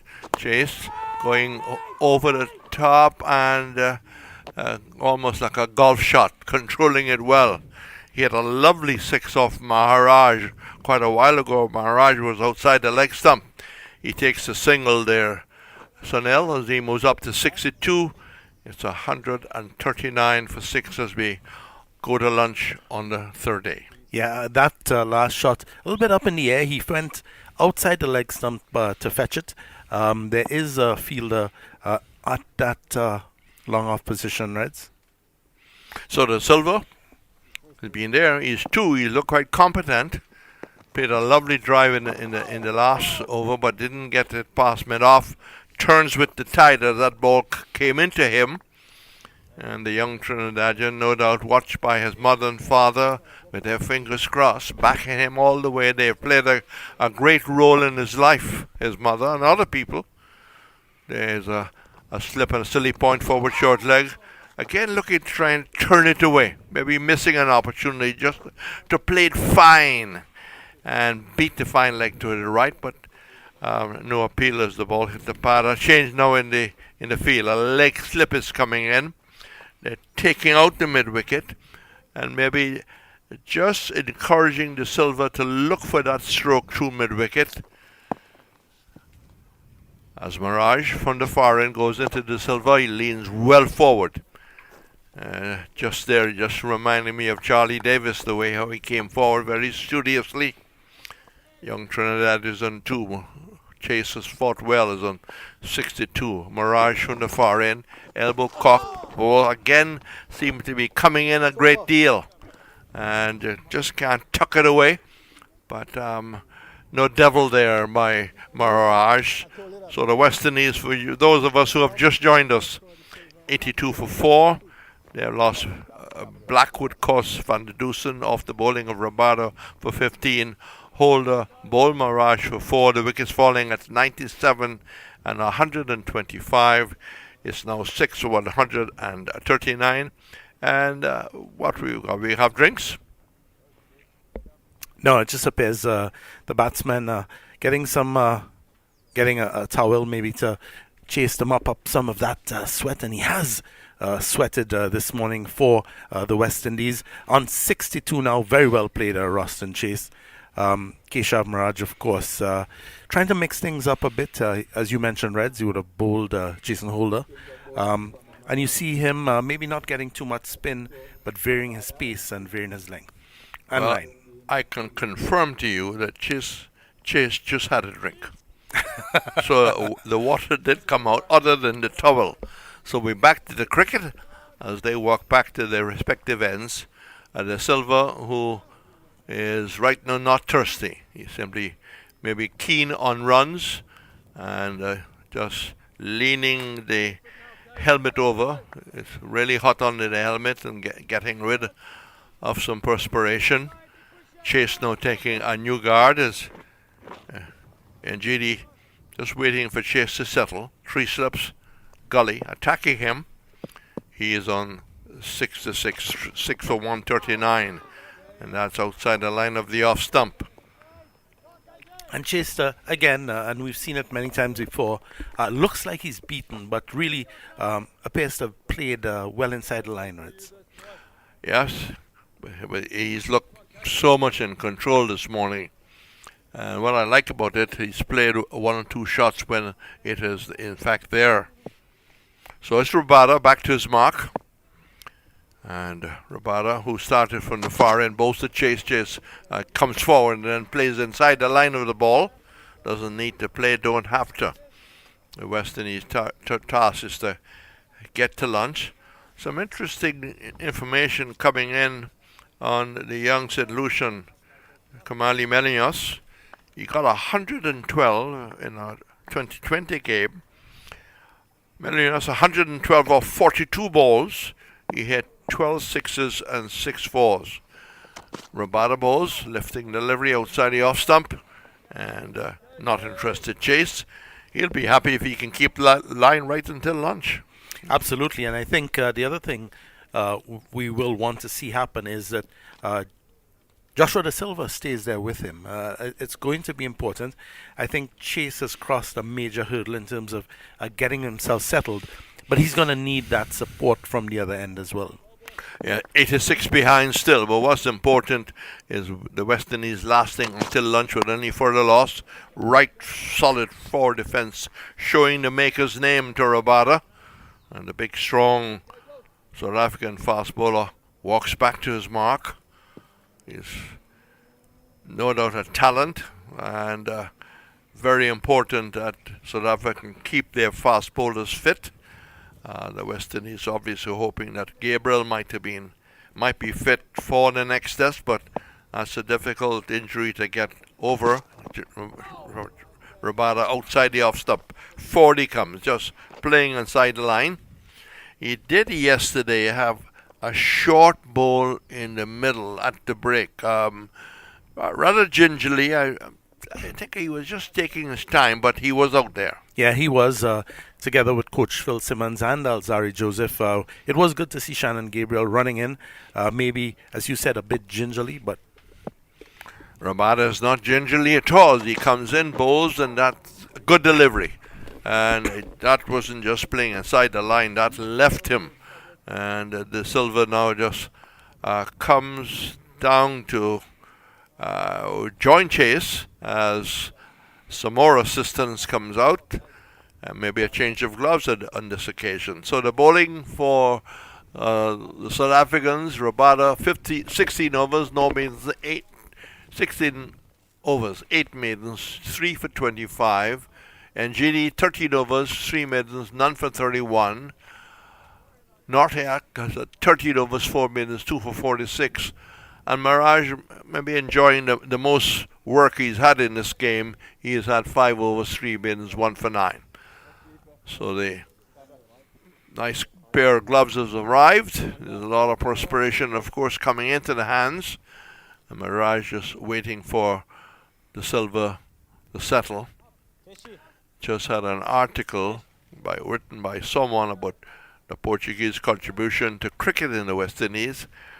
And the young writer left out the former late and great all-rounder Jerry Gomez. Well, I think he is of that age. We probably didn't go back to the 50s and 60s. Maharaj comes into De Silva. De Silva well forward. And a quick swing, a good running.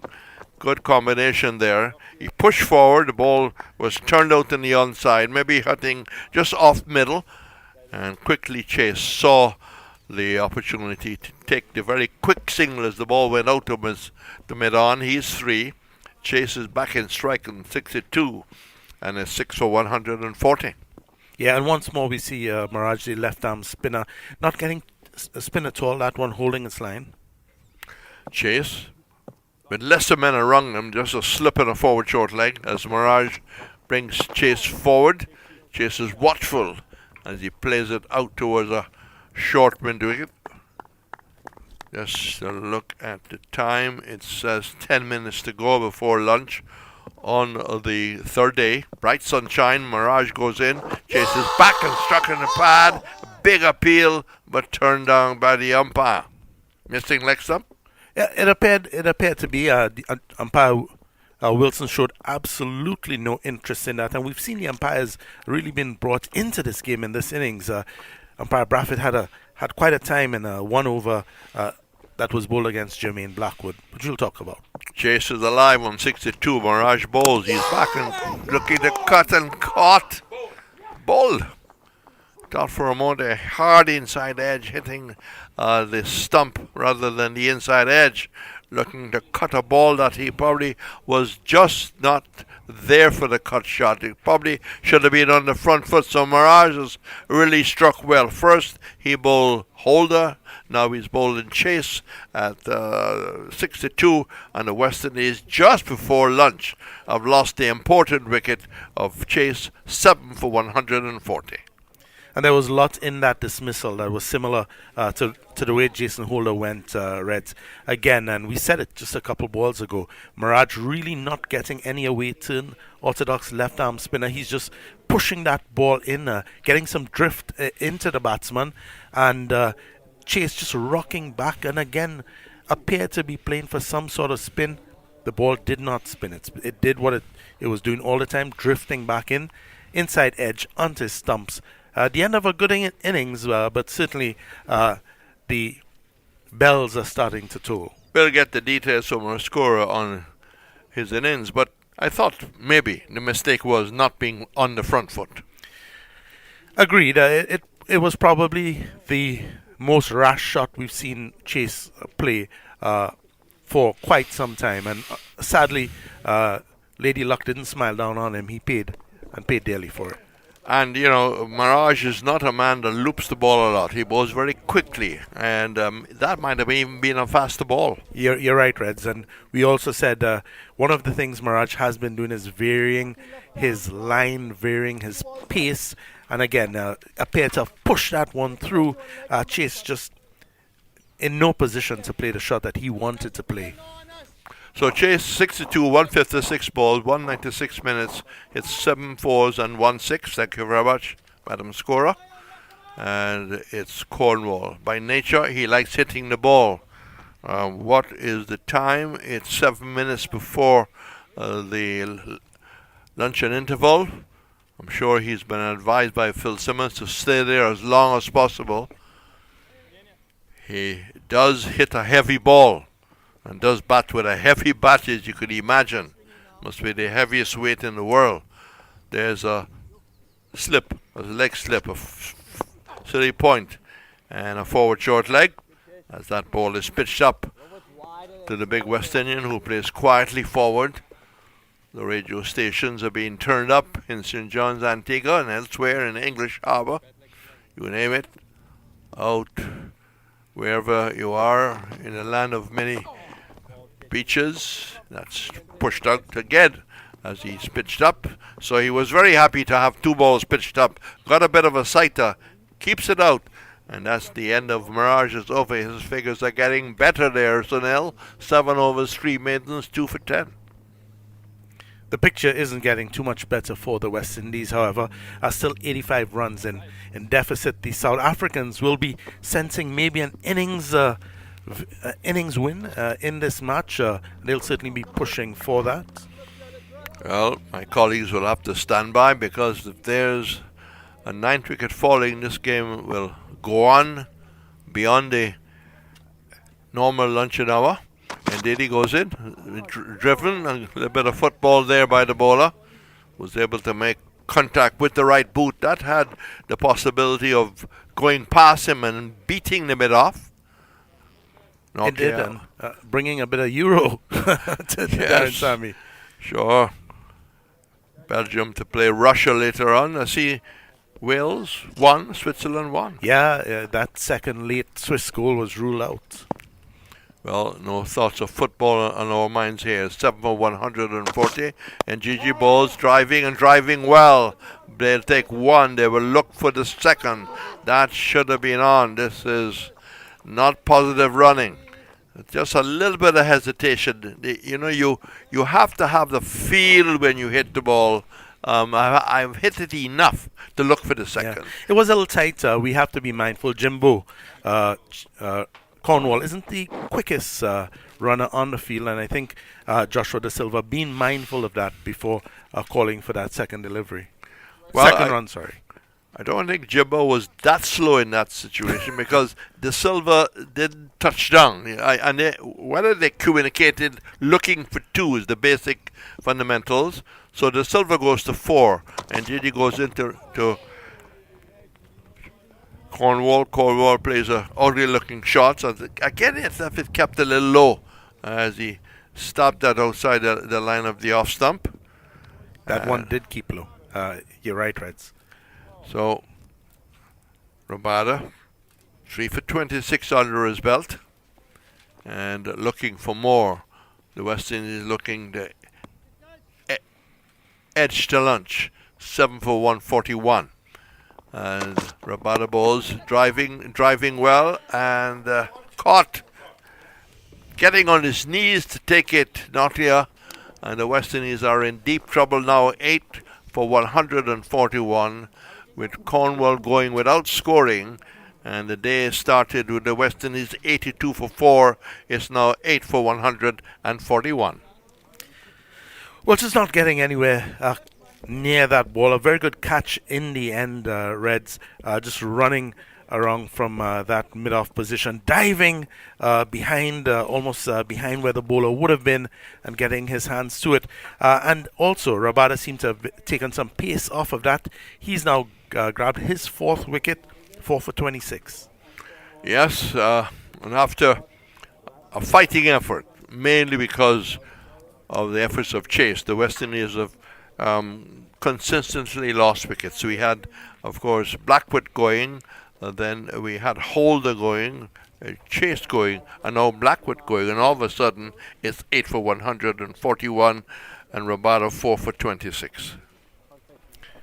Coming in here this morning, I saw technical operator Jermaine, and he said, well, what does it look like today? And I said, we really need to be strong. We really need to put our heads down. But I'm kind of worried that we may be looking at 7 down by lunch. And sadly, it's one worse than my worst fears. Yes. So Roach comes out, has a quiet little conversation with De Silva, but De Silva, the non-striker, Roach will have to do battle with Rabada. The street slips in the gully. No forward short leg. They could have brought somebody close. Rabada walking first. Passes the umpire. Roach to this delivery. Covers up. Plays a good leg. Solid defensive shot. By no means a rabbit. He's batted well for Barbados and the West Indies. Yes, and we also are mindful of the fact that Elgar would have been on the attack all morning. At no point did he take his field out. Still has 3 slips in. Still has that gully fielder in. So he's given his seamers all the support they could have asked for. And had the presence of mind of introducing Maharaj. That's right. Rabada, 16.4 overs, 4 for 26. Beats him outside the line of the off stump. I think he will pull the batting at the last moment. That concludes the over. I'm just waiting to see whether they will walk off. They have another minute to get the next over started. And the West Indies sliding towards defeat. This will probably, at this rate, end sometime in the middle of the afternoon. Well, umpire Wilson has made it to the stumps, which means we should be seeing one more over. And as you indicated, Reds, should another wicket fall here, it may be even a bit sooner than that. Yeah, so Maharaj already with 2 wickets under his belt, 2 for 10 off 7, starts over number 8, and will bowl to De Silva. What will be De Silva's approach? He covers up as the ball just coming into him. Bowls a lot of arm balls, hasn't turned many away. There is a silly point, a forward square leg, a slip and a leg slip. De Silva. Maharaj gets a delivery that bunks a bit. That hit high on the bat splice almost, but drops to the left of the silly point. 8 for 141. The West Indies close to defeat in this opening test match. Maharaj bowls, looking to flick their way. Roach wants a single. De Silva says no, it's not on. The fieldsman is picking it up. And Roach just have to get into reverse gear. Silva may be looking to keep the strike. Certainly play through until that lunch break. So it's Maharaj as he goes into the Silva. It's a well forward, good solid defensive shot. He gets onto the front foot. 2 balls left, and the clock saying 12 o'clock exactly. So it's whether the West Indies will survive until lunch. He's well forward, and that came off the pad. There seemed to be a half-stifled appeal by the Selimirov. He lost it, got it, caught it, but no real shout coming from the South Africans. Yeah, I think for a moment they weren't exactly sure what they wanted to appeal for. Was it LBW? Was it caught it Selimirov? In the end, it was nothing at all. So I think 1 ball to come. The Silva waits as Maharaj off a short run goes in to the Trinidad right-hander who plays it off the back foot and takes a single down towards backward point. It's completed. He has fought hard to stay alive as he moves to 5. Roach is with him, and the West Indies are 8 for 142. 8 for 142. Time for a change of commentator after Sanam. Well, I'll tell you what. This is Middle Stump on Vibe Radio, the champion station.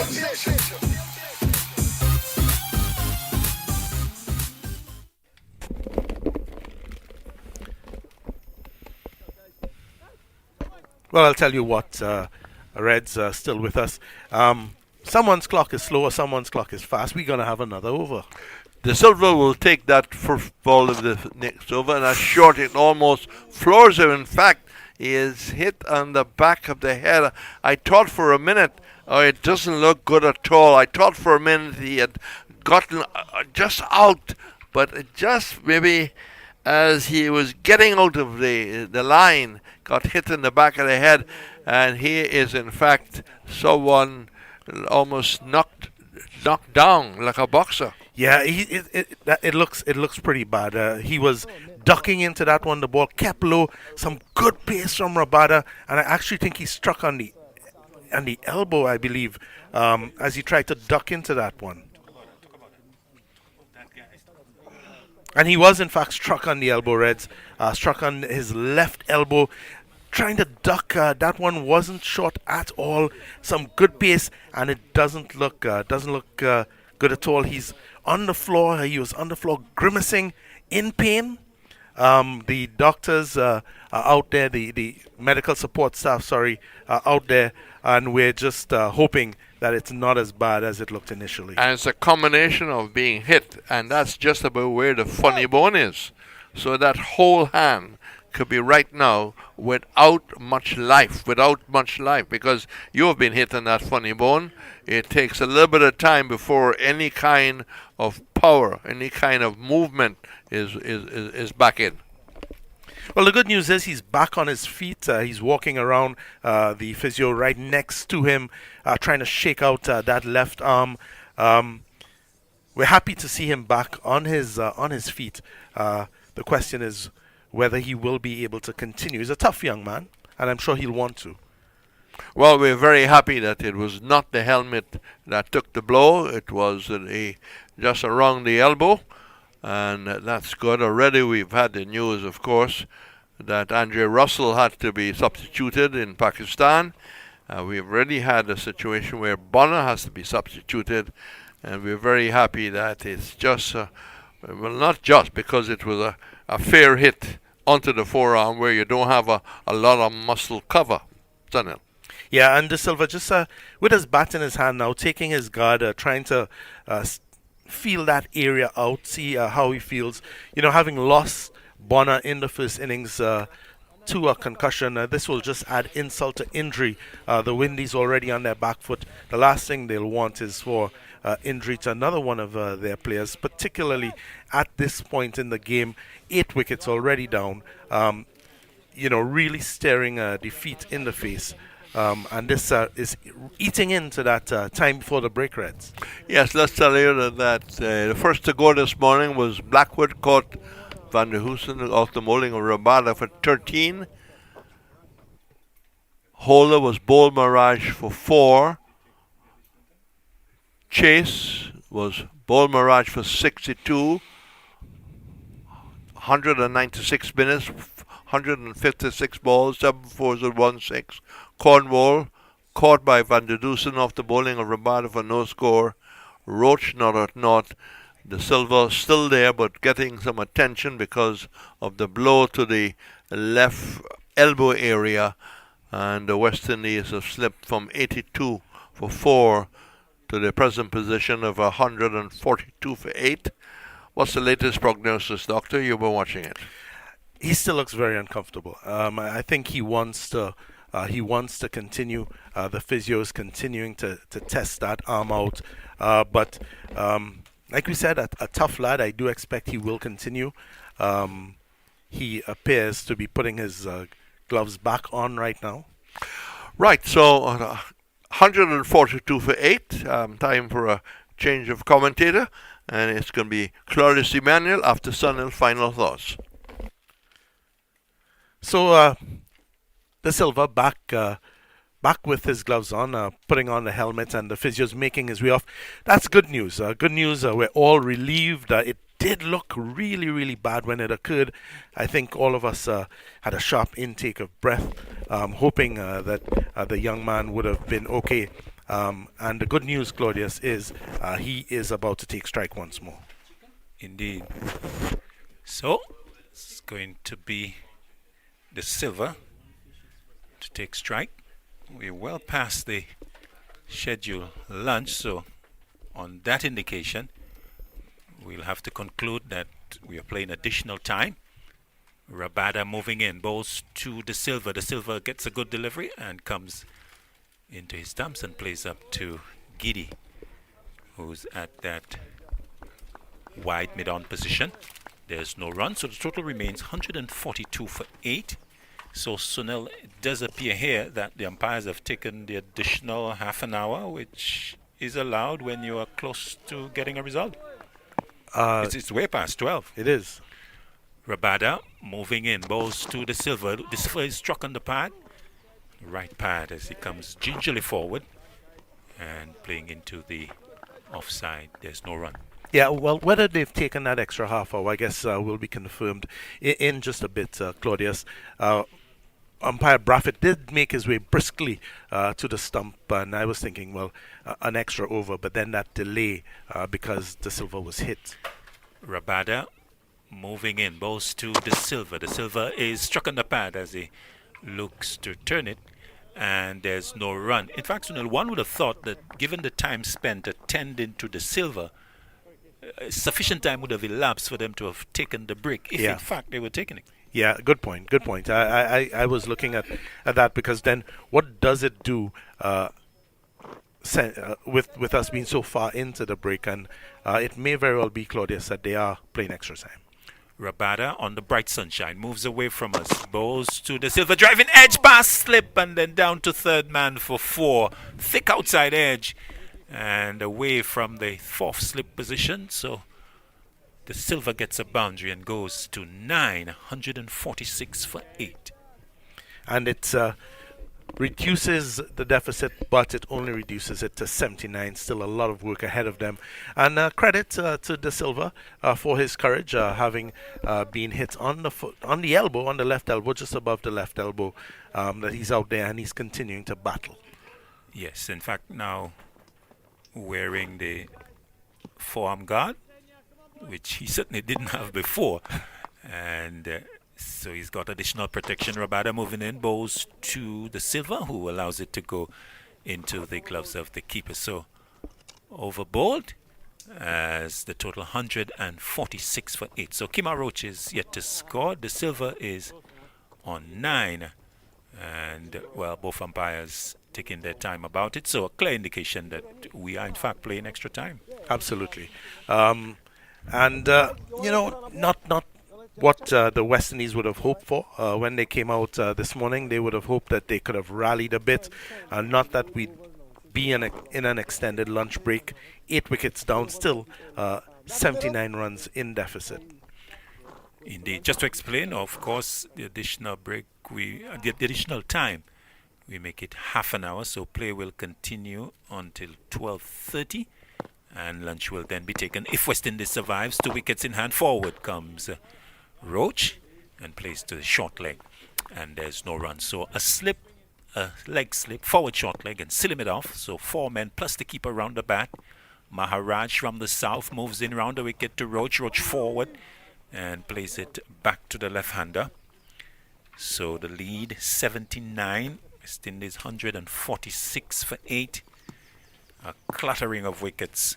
Not as bad as in the first innings, but still not impressive. Delivery that brings Roach forward.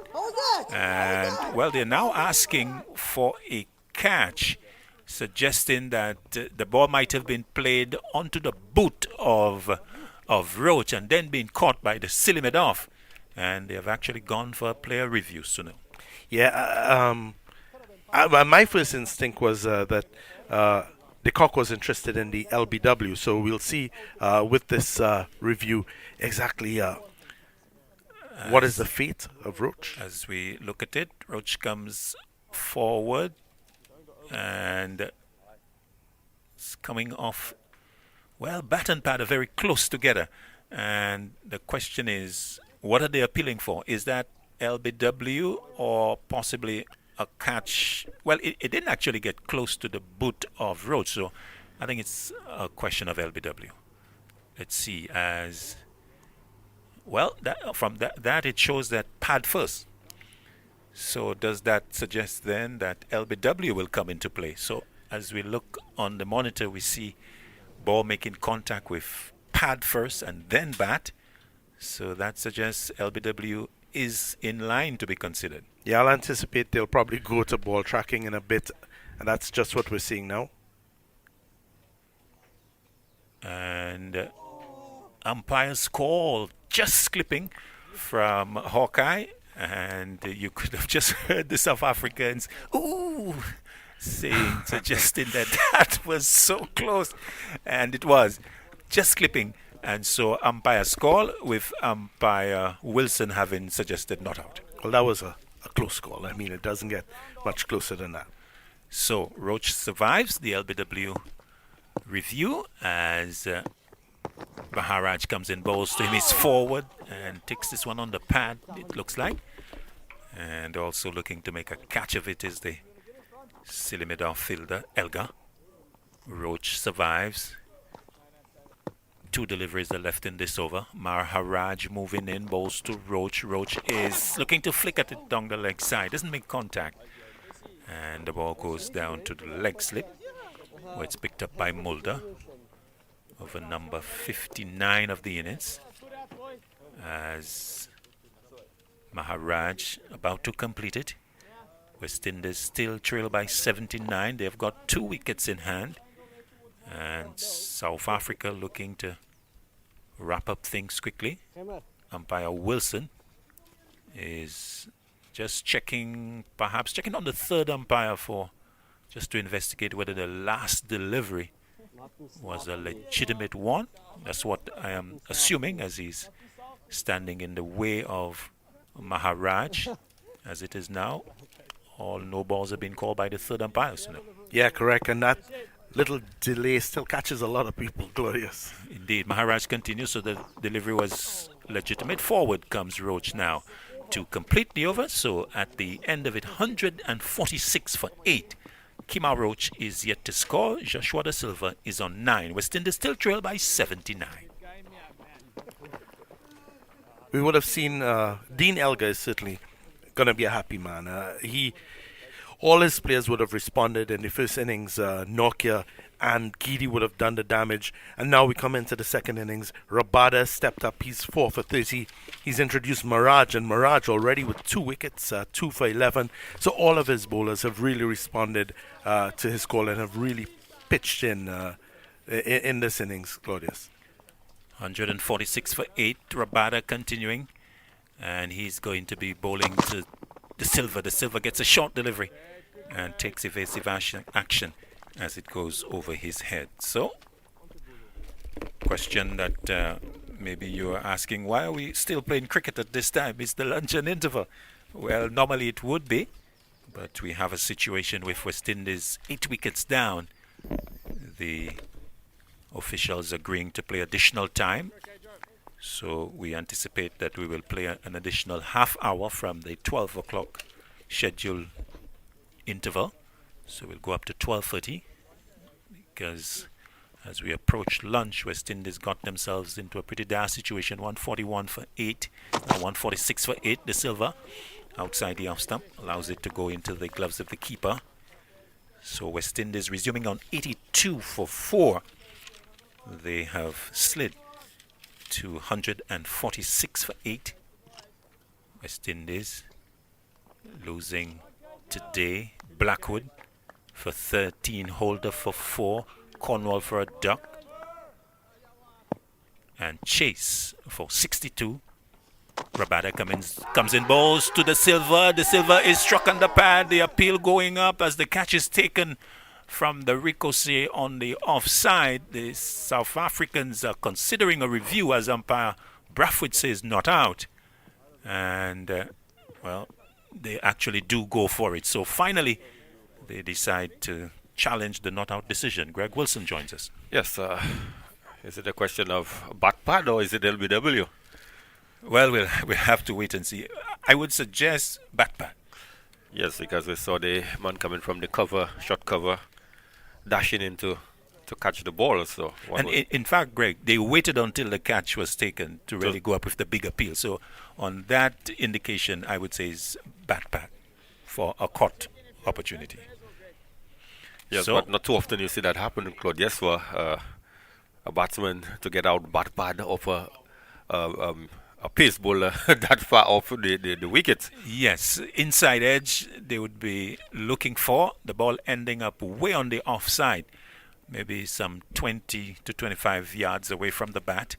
As we look at it, the ball as the Silva looking to play on the onside, the ball hitting the pad, and is there an inside edge?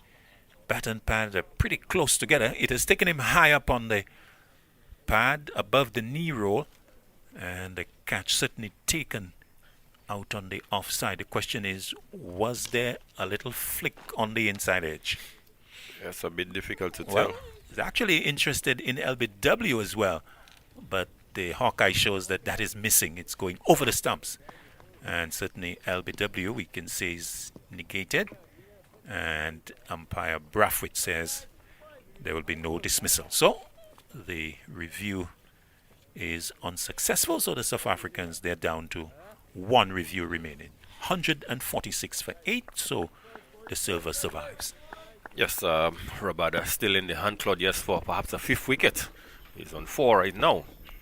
He's moving in, balls to the Silva. The Silva is looking to turn it, but is hit high up on the pad. And there is no run. So West Indies losing those wickets, as I told you, and continuing the struggle. So this morning, West Indies losing wickets at 97 for 5, Blackwood, 125 for 6, Holder, Chase at 140 for 7, and Cornwall 8 for 141, 8 for 146 as Rabada comes in, balls to the Silva, driving, and ball going past the outside edge and low down into the gloves of the Kock. So as you said, Greg Wilson, Rabada now 4 for 30 and 2 wickets each for Nokia, 2 for 46, and Maharaj 2 for 11. So we saw Giddy picking up 5 in the first innings. Rabada is the man poised on a 5-wicket haul, 4 for 30. On the bright sunshine, moves away from us, balls to the Silva.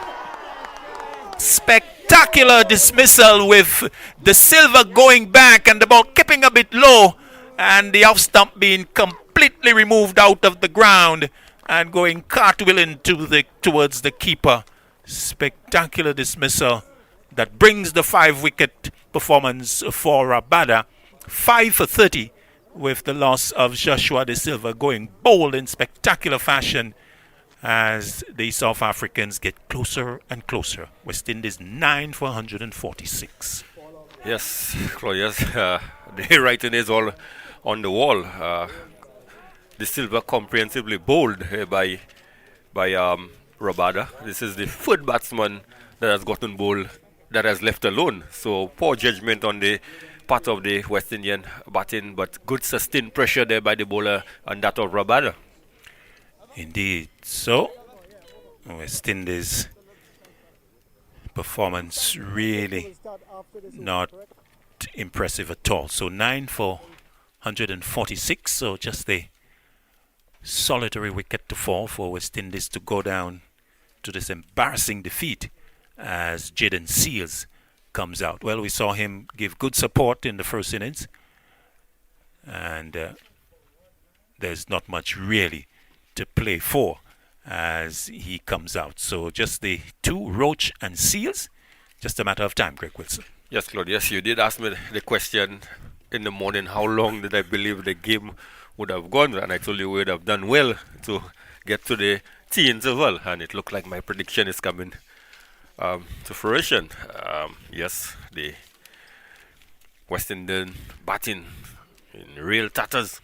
The really only person who gave any glimmer of hope was Chase, but apart from Chase, really, it has really been a real poor batting there displayed by the West Indies team. Indeed, Greg. As well, our coordinator in Barbados, listening to the broadcast, Andrew Mason, was hoping that West Indies would bat until the cows come home. Well, that's not happening as Maharaj continues and playing forward. The cows might be coming home, Claudius, but not in St. Lucia, probably in another part of the world where it's late afternoon. Maharaj moving in, bowls to Roach. Roach is forward and plays it up on the offside. And there's no run. So West Indies still is pretty academic now, the lead, 79. But it's really a case of how long can these two survive. South Africa 1 wicket away. Forward goes Roach and plays in front of him and then just taps the ball to the man at the short leg position. So slip, leg slip, silly mid off and forward short leg. Maharaj as South Africa on the verge of a comprehensive victory here by an innings and plenty. Waits, Roach comes forward and plays it into the onside, the short leg having come from the onside into a short point position for the last delivery. Goes back to short leg for this delivery. Maharaj moving in, bowls to Roach. Roach to this delivery is forward. Shouts of excitement from the close infielders, but no damage done. 146 for 9. South Africa expectant, waiting as Maharaj comes in, bowls to Roach. Roach forward and solidly defending that, playing it out towards the onside. The short leg fielder picks up and there's no run. So the over completed at the end of it. 146 for 9. South Africa 1 wicket away from an innings victory. Yes, Maharaj continued to be very impressive. Some 10 overs bowled, Claudius, half of it maidens, 5 maidens, just 11 runs, and most importantly, picking up 2 crucial wickets. So really, the South African bowling, they really have put West Indies batting under tremendous pressure, and they are really ripping up the good dividends. One would have expected a much better batting performance second inning, but this really wasn't to be. Rabada looking for his 6th wicket. Figures of 19 overs, 9 maidens, 5 for 30. He's going to be moving in. He's got the wickets of Brathwaite, Powell, Blackwood, the Silva and Cornwall. Moving in, bowls to Seals. Seals lets it go outside the line of the off stump. So West Indies resuming at 82 for 4 this morning. And it was a case where we had Blackwood and Chase resuming. Blackwood on 10 and Chase on 21. Well, we have had Chase bowl Maharaj for 62. Before him, Blackwood caught Van der Dusen bowl Maharaj 13. Holder bowl Maharaj 9. De Silva bowl Rabada 9. Rabada moving in, bowls to Seal. Says looking to take that on the body. It goes to towards the man at leg gully position, but coming off the hip region, so no catch there. In fact, the ball not carrying to the fielder. So Cornwall caught Van der Dusen bowled Rabada for a duck. And wickets falling for the West Indies this morning at 97, 125, 140, 141 and 146. It's still 146. Rabada comes in, bowls to Seals. Full toss will get off the mark. Out towards long on. They have taken one. They'll come back for the second. A third is also possible. They are taking it now as Giddy just holds the ball a little longer, recognizing that 3 was being easily taken. So Seals off the mark. 149 for 9, Greg Wilson. Yes, full ball there to Seals, just pushing this one into the vacant mid-off region and picking up 3 easy runs. Would be happy to get off the mark. As Rabada moves in now to Roach. Roach to this deliveries forward and blocks it away onto the onside. West Indies now trail by 76. Greg Wilson, my watch suggests 12:26. 9 wickets are down. What happens if we get to 12:30? Well, they have taken, still for 9. They have taken the additional half an hour. I would want to think that they would go for lunch. Yes, our reckoning is that the additional time is half an hour, and if they're still batting, then lunch should be taken. We'll wait and see. Rabada bowls to Roach. Roach is in behind it and struck on the pad. And not out, says the umpire. Well. They're looking to review. Have they? They've got one left. We have one left. But amazingly, they're not going for it. So it was surprising. I guess must have been struck outside the off stump. I would want to believe, because why would number 11 at the crease last wicket you have a review? Why not take it if you're that confident? Absolutely, because you went up pretty vociferously, but I think as we look at it, looks a little high as well, and maybe struck outside off. Well, they are holding that review in security. Delivery that is clipped away by Roach. He will get off the mark as it goes to the right of Giddy, and Roach is away. So 150 coming up. 150 for West Indies as the over is still in progress. The lead now down to 75. South Africa still need 1 wicket for victory. Yes, West Indies, well, you brought up 150. It's normally a good milestone, but in the context of the game, I don't think that's a milestone that you really want to celebrate that much. With some 9 wickets down and still trailing by some 75 runs. Really paltry display of batting by the West Indies. But it is what it is. I think right now they must be thinking of the second test, Claudius, because this one is all done and dusted. Absolutely.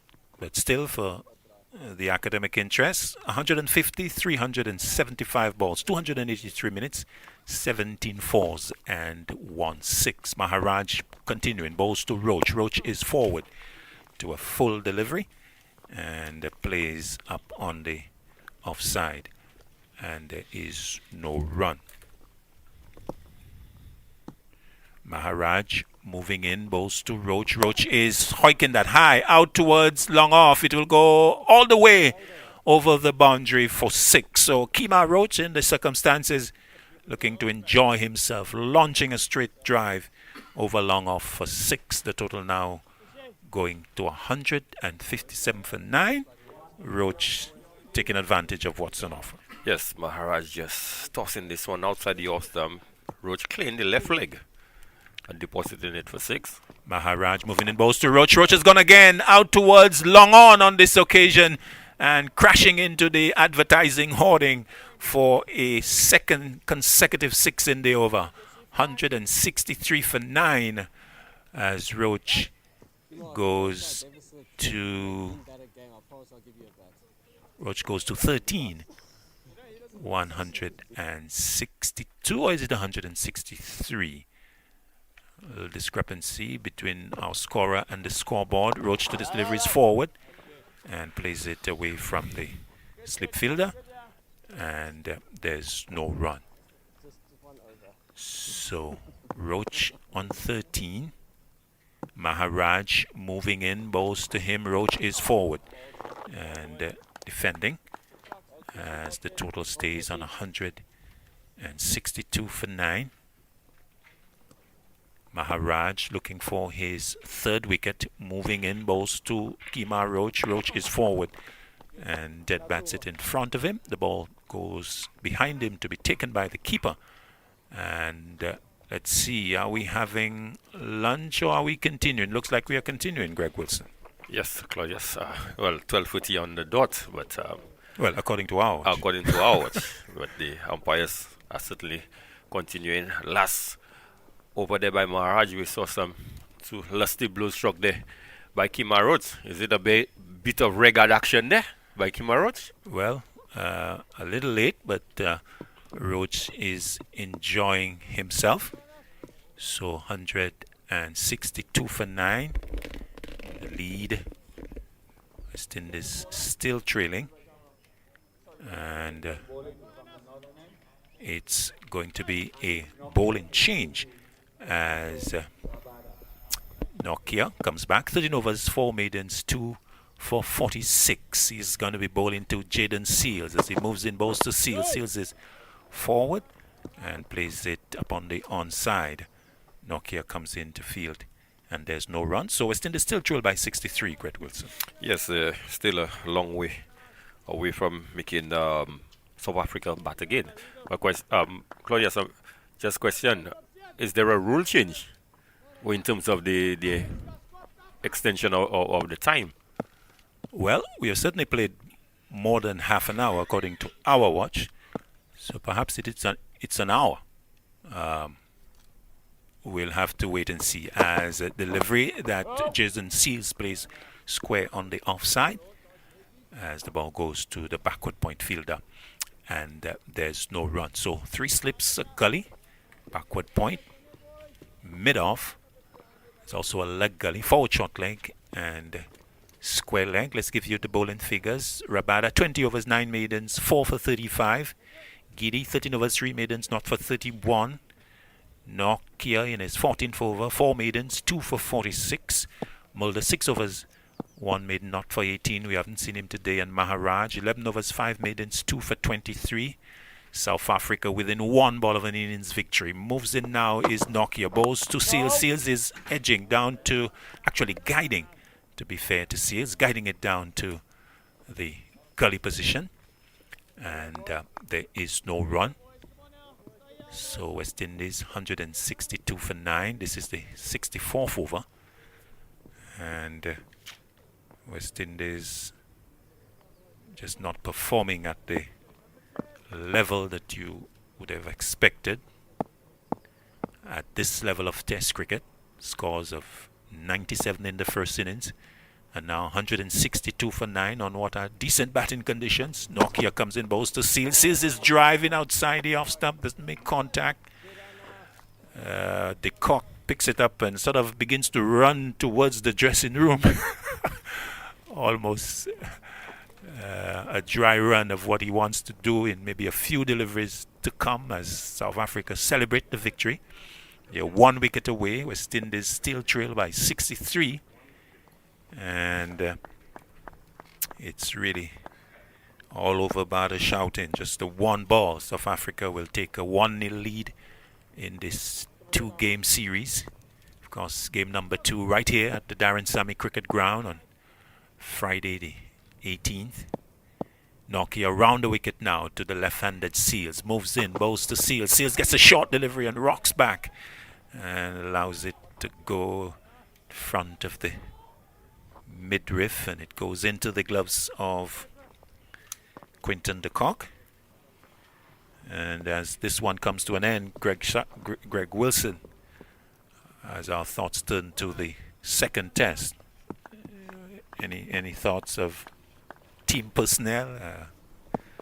Stay with the same 11? Perhaps you can just start to think about potential adjustments to the West Indies 11. Is there a case for adjustments? As Nokia comes in, bowls edged and caught at third slip. So victory for South Africa. A big drive from Jaden Seals has taken the outside edge and has flown to the slip cordon where it's been snapped up. And so the catch taken Nokia coming back to take the wicket of Jaden Seals to condemn West Indies to an innings and 63-run defeat here at the Darren Sammy Cricket Ground. So South Africa, they push forward with a 1-0 lead in this 2-match series. A very poor performance by the West Indies indeed, as they have been dismissed, with the game now ending just after lunch.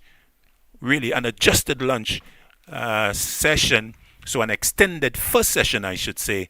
West Indies bowled out for 162 with a lead, a deficit to start off with of 225. So an innings defeat by an innings and 63 runs. West Indies starting on 82 for 4. They never really responded to the challenge of batting for the entire day, losing wickets quite steadily. So a comprehensive victory for the men from South Africa, and they are the ones that are cock a hoop as they walk towards the pavilion. Of course, being led by the Kock himself. So a tremendous performance by South Africa. West Indies having a lot to do to really regroup and come much better on Friday in test number 2. Greg Wilson, your assessment of what we have seen from West Indies in this extended session 1 on day 3. Well, certainly a poor batting display there by West Indies. They really did not look up to it, with the exception of perhaps Royston Chase, who really batted admirably until he misjudged delivery. But all in all, Claudius, as much as West Indies played poor cricket, but one really has to congratulate South Africa and commend the sort of bowling that we saw from them. They were disciplined. They always ask questions of the batsmen. Most time than not, they were at them. They had to be playing, and it's clear evidence that even in the misjudgment, you saw a number of batsmen, they were bowled. So that's a clear indication that they were attacking the stumps as much as possible. Yes, so West Indies really not putting good batting performances together. But when the day started, Greg Wilson, 82 for 4, one would have thought that West Indies with Chase and Blackwood at the crease would have put their heads down and to ensure that West Indies could put an effort, but we didn't see that at all. Blackwood very aggressive and didn't stay long at the crease at all, playing a very lame shot to be caught at the short extra cover position, and from there it just went from bad to worse. West Indies eventually bowled out. Let's give you the situation with the scorecard that's before us.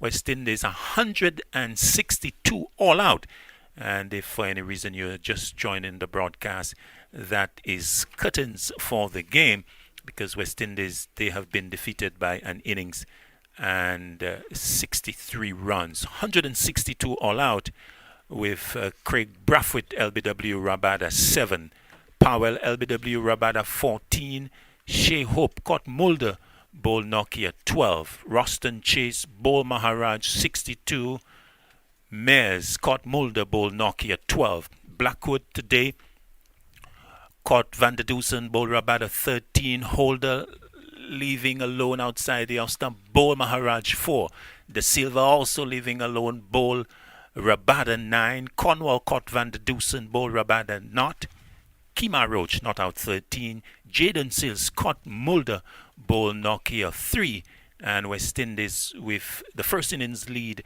the deficit of 225, they folded for 162. There were 13 extras made up of 8 byes, 2 leg byes, 1 wide, and 2 no balls.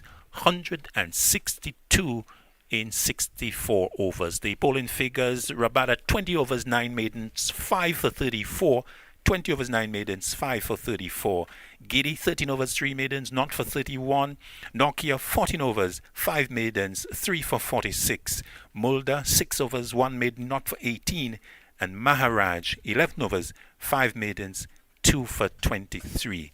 A comprehensive victory by the West Indies, and as we look at the proceedings, we see the presentation very much being put together, and it's our intention to hook you in onto that and bring you the thoughts of the gentleman who will be speaking to us. But certainly as we wait for that, Greg Wilson, a comprehensive performance by the South Africans. Let's get your final assessment of, maybe from day one, West Indies perhaps getting themselves off on the wrong footing, winning the toss, and amazingly choosing to bat first at the Darren Sammy Cricket Ground. Yes, I think if we really could say West Indies started on the back foot, it would have been at the toss. Winning the toss and electing to bat first was a bit surprising. One really thought that having won the toss, they would have bowled first with Kima Roach, Jason Holder, and you had Seals making his debut. The young man would have been eager to have that ball in his hand first day running in hard. And most importantly, Claudius, for me, it was a bit overcast. Yes, and so West Indies starting off with Blackwood and hope, and they just didn't get things going. And in a sense, they really put themselves on the back foot. So you had good conditions on the surface. The atmosphere seemed to have suggested that you ought to have bowled first. West Indies amazingly chose to bat and never really put up the sort of platform that you needed for a test match, being bowled out for 97. Yes, although, looking at the context of the inning, you could say that they perhaps got to a good enough start, which was just about, 24, before they lost the first wicket. But having scored 24, losing your first wicket after 24 runs, I mean, it was just a slide. We saw Bonner came in and very first delivery got struck on the head. Yes, indeed. In fact, 15 and 15 to Hope and Blackwood, and 10 from Bonner, as you mentioned, with the unfortunate incident that brought the concussion, and just the three top batsmen getting barely into double figures.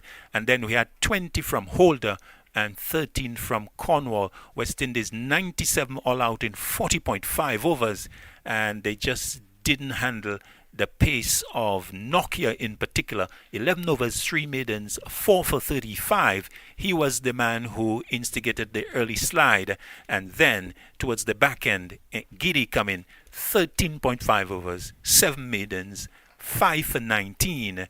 The seamers of the South African, with Rabada chipping in with 1 wicket. West Indies not able to handle the seam, the bounce, the pace of the South Africans. Yes, the South African fast bowlers used the condition to good effect. I thought Nokia in particular really pushed them back, pushed the batsman back, and most times the deliveries where he got wickets was those in between lengths where the guys just end up pushing at the ball.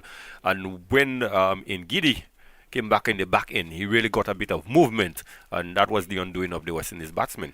Well, in reply, the South Africans, in fact on day one, the South Africans got to a lead of some 31, and they really set about putting pressure on the West Indies, and in the end they got to 322 with a good platform from Makram, who had picked up 60.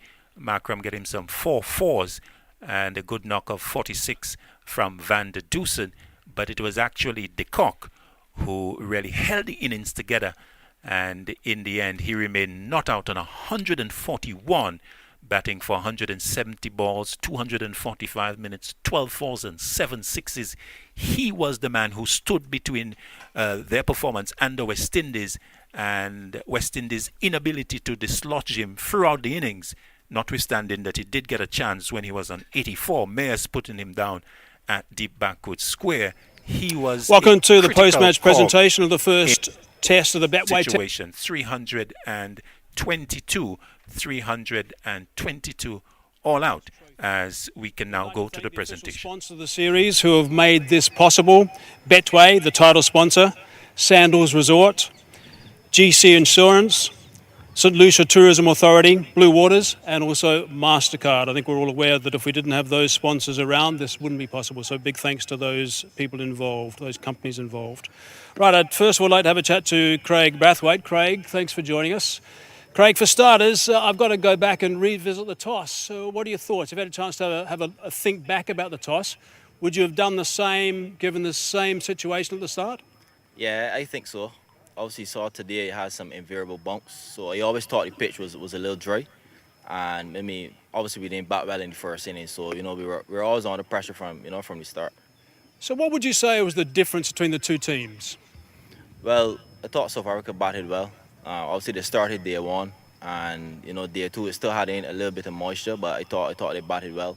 But, I mean, as I said, our first innings, we didn't get a big enough total. So, obviously we were always, on the back foot. And how imposing was it, after electing to bat first, how imposing was it to face that the potent South African attack on conditions that were, I mean, you knew it was going to seem, didn't you? Well, yeah, I mean, obviously they're quality bowlers. And, I mean, even, batting second, I still thought there will be quality. But, we didn't bat as good as we could. So, I think, obviously, second test, we just got to bat better. It's simple as that. So let's talk about the positives. What are those going forward to the next test, which is not too far away? I mean, I thought as a bowling group, we bowled well. All the bowlers, obviously Jaden Seals, his first game, I think he was magnificent. And all the bowlers really put in a good effort. I mean, even from Ross and Chase and Rakeem Cornwall, the spinners, they still did a good job. And, batting wise today, Ross and Chase, he showed fight. And, we could take that as batsmen, going forward into the second test. But generally, the first innings, hampered us a lot. So, we got to work out, for the second test. Pretty exciting for the 19-year-old. Yeah, I mean, he's a special talent. He has a natural length. So, his future will be, very bright for sure. Okay, so there's not too much time between now and the next test. That's going to be getting underway very soon on the 18th. In particular, what are you going to be working on? Well, I mean, during the series, is not much to work on. I think generally, obviously, it'd be good, for obviously a little break. The guys to come back and hit the straps, whether bowlers and batsmen, obviously hit some balls. We generally know, obviously playing what we're going to get. So it's good, we can replicate it, in the nets a bit. But, for me, it's just maintenance and, getting your money in the right place because, Test cricket is all mental. So I think it's a bit more mental than technical, to be honest. Okay, Craig, thanks for your time. Yeah, thanks. Okay, we'll see you during the second test match. Yeah. Craig Brathwaite, of course, he's disappointed after being on the wrong side, if you like, of the result of the first test match. It is a short series, there's 2 test matches, and winning that first one is really important. If I can now please call the winning skipper, Dean Earl, got to come forward. Dean, if you can just join me at the microphone. Righto, skipper. That's pretty impressive. You've got to be, from looking at your perspective as a captain for the first time, you've got to be impressed. Very much so, Hayes. Collective effort by the side. But, I mean, this has been a 3-week process leading to this first test, or a 2-week process leading up to this week. So, I mean, I would like to think it didn't come by luck. There's been a lot of planning and processes going forward. But again, massive effort by guys. I've asked for individuals to come in and score hundreds and get fifers, and we've got 3 accolades now after a few days play, and pretty much everything I've asked for as a captain so far. The one thing I do have to ask you, and there's been lots of talk about the toss. You said at the toss, even though you didn't win the toss, you said at the toss that you were very happy to bowl first. Had you won it, what were you going to do? It's a tough question to answer. I did also say at the toss that if there was anything in the wicket, it would most probably be in the first session, and rightly so. I'm a firm believer of runs on the board is important, irrespective of the conditions that you're playing in. It puts the other side under pressure. But saying that, we bowled brilliantly. Our bowlers really rose to the occasion, and they were brilliant. It was great to see our batting unit pass 300, which is obviously another key milestone for us as a unit. We've been struggling of late, so it was great to see guys like Quinny and Aiden, guys like Russie, even though they didn't maybe get a lot of runs, but they really put their stamp of authority on their bowling attack. We analysed a lot of the bowlers' lengths, their lines and lengths with Hawkeye, and it all looked really, really impressive. And West Indies didn't quite get in the right areas, and we suggested that might have been the difference in the Test match. Do you tend to agree with that? Yeah, I think so. I think the basics of bowling applied on a wicket like that. I mean, one had your name on it as a batsman, and you just had to execute your skill. Our bowlers really rose to the occasion. They utilised the facilities that we were given. We know coming to St. Lucia that the wicket's obviously going to assist our bowlers. We used to bowling on generally bowling-friendly conditions back in South Africa. So we're actually quite pleased to be bowling on a wicket like this. I do have to ask you, though. I mean, you've said that you knew coming here that it would assist you, but you picked a lot of spinners in your squad. Well, I think with COVID regulations now, you have that luxury to kind of tick all boxes, kind of fill spaces that were maybe a bit barren in the past by having a few less squad members. So now we've got a squad of 19 and you can basically tick a lot of boxes. Saying that, a lot of our guys that aren't playing is also part of the T20 squad. So that's also part of their preparation going forward, but still a very important set of members of our squad going forward. But yeah, I mean, we just had to kind of fill in the spaces. The conditions were unknown coming here, knowing that maybe it's going to be bowler-friendly conditions for our team. So yeah, I think we've done the right thing by selecting the spinners in our side. And let's just tick briefly 3 of the guys that performed. I mean, my goodness, Ngidi on day 1. Yeah, he was brilliant. I mean, I said building up towards the series in South Africa, I won hundreds and fifers, and that's obviously going to get us up our rankings again. Lungi was brilliant. I think he executed the basics of bowling in Test cricket to a T. Obviously, the wicket we played on, I think there was the most juice in the wicket, obviously, in the first session. Well, throughout the whole of first day, I would say. He was brilliant. Quinny, on the other hand, he showed the world-class cricketer and batsman that he is. It was great to see him get another Test 100. I know there's plenty more in the tank where it comes from, and I'm sure he'll even vouch for that. And KG's one of those guys who tries his backside off, and he maybe doesn't always get the rewards of late, but it's great to see him putting in the hard work. And obviously, he reaped his rewards today. And Norkia, I mean, we often think about, okay, he got 7 wickets, which is outstanding for a Test match, obviously. Yeah. But we think, okay, Ngidi got 5 for 19 in the first dig, Norkia got 4 for 35. But all his wickets bar 1 have been in the top 6. I mean, he's been getting rid of the top batters. No, I know he's a massive trump card for our bowling attack. He just adds a different dynamic, a little bit shorter than the other 2 seamers, so he's a little bit more skiddy. And at 140 plus k's an hour, it's always never a nice thing, and it helps when the wicket's moving around a little bit. So yeah, it's a great balance that we have at the moment. I mean, keeping them fit is obviously another thing, but at the moment, the way they're going now, we're really going high. You've bought yourself some extra time, enjoy the sun in St. Lucia, enjoy the odd cold beverage, whatever it might be, and relax and put your feet up. Yeah, I'm sure guys will have a few diet coats and soda waters the next few days. But yeah, we haven't had a lot of leisure time yet, so hopefully we can try and utilise our next 2 days. Enjoy it, Skipper. Well done. Thanks a lot, Eddie. Cheers. Dean Elgar, winning captain, of course, and very happy to be the winning captain. And when you're 1-0 up, it is certainly a very positive position to be in. Right now, I can ask Quinton de Kock, the man of the match, to come forward. Quinton, congratulations. You've got the cheque there as well, the man of the match. G. Quinny, what a performance, 141 not outs. You've had an opportunity, I guess, to think about... You don't want to give that cheque away, do you? I want to use it. Yeah, quite right. You've had an opportunity to think about it a bit. 12 fours and 7 sixes, 141 not out. Your highest Test score. Reflecting on it now, what are your thoughts? To be honest, I haven't given it much thought yet. But if I had to think about it now, it's obviously a proud moment. I got the team into a good position, into a winning position also. So yeah, just glad I was able to contribute to the team, and I'm glad we got over the line. When I interviewed you yesterday, we were chatting about the fact that your celebrations with the W or the you described. In fact, just some of the people wouldn't have heard about that description or read about it. Just explain what the celebrations were about. It's just a group of friends of us back home with my rockwood or rhino conservation that I do. One of our friends got deployed to Afghanistan and got one of his fingers shot off, and I said I'll acknowledge him when I get an accolade when I'm batting, and so obviously that. So yeah, we had a good laugh about it last night. You said the phone would be buzzing. I guess it was. It went crazy. Our friends group, our Rockwood group, went very crazy yesterday when I got back to the phone.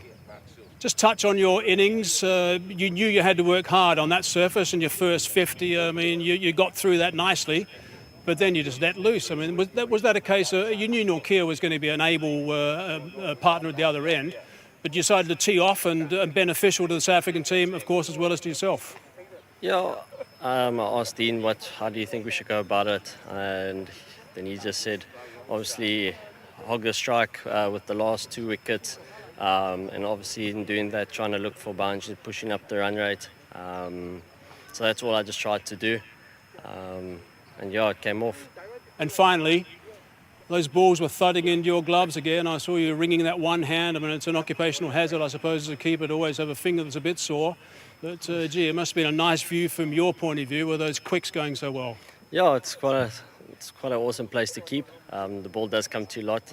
But in saying that, the ball that wobbles all that often also this doesn't make the job easy. Obviously, fingers, like you say, is an occupational hazard. But it is what it is, and yeah. Okay, congratulations, Quinny. Thanks very much. Thanks for your time, and very well played. And, of course, the player of the match. Well done. Cool. Thanks, AZ. Okay. Thank you.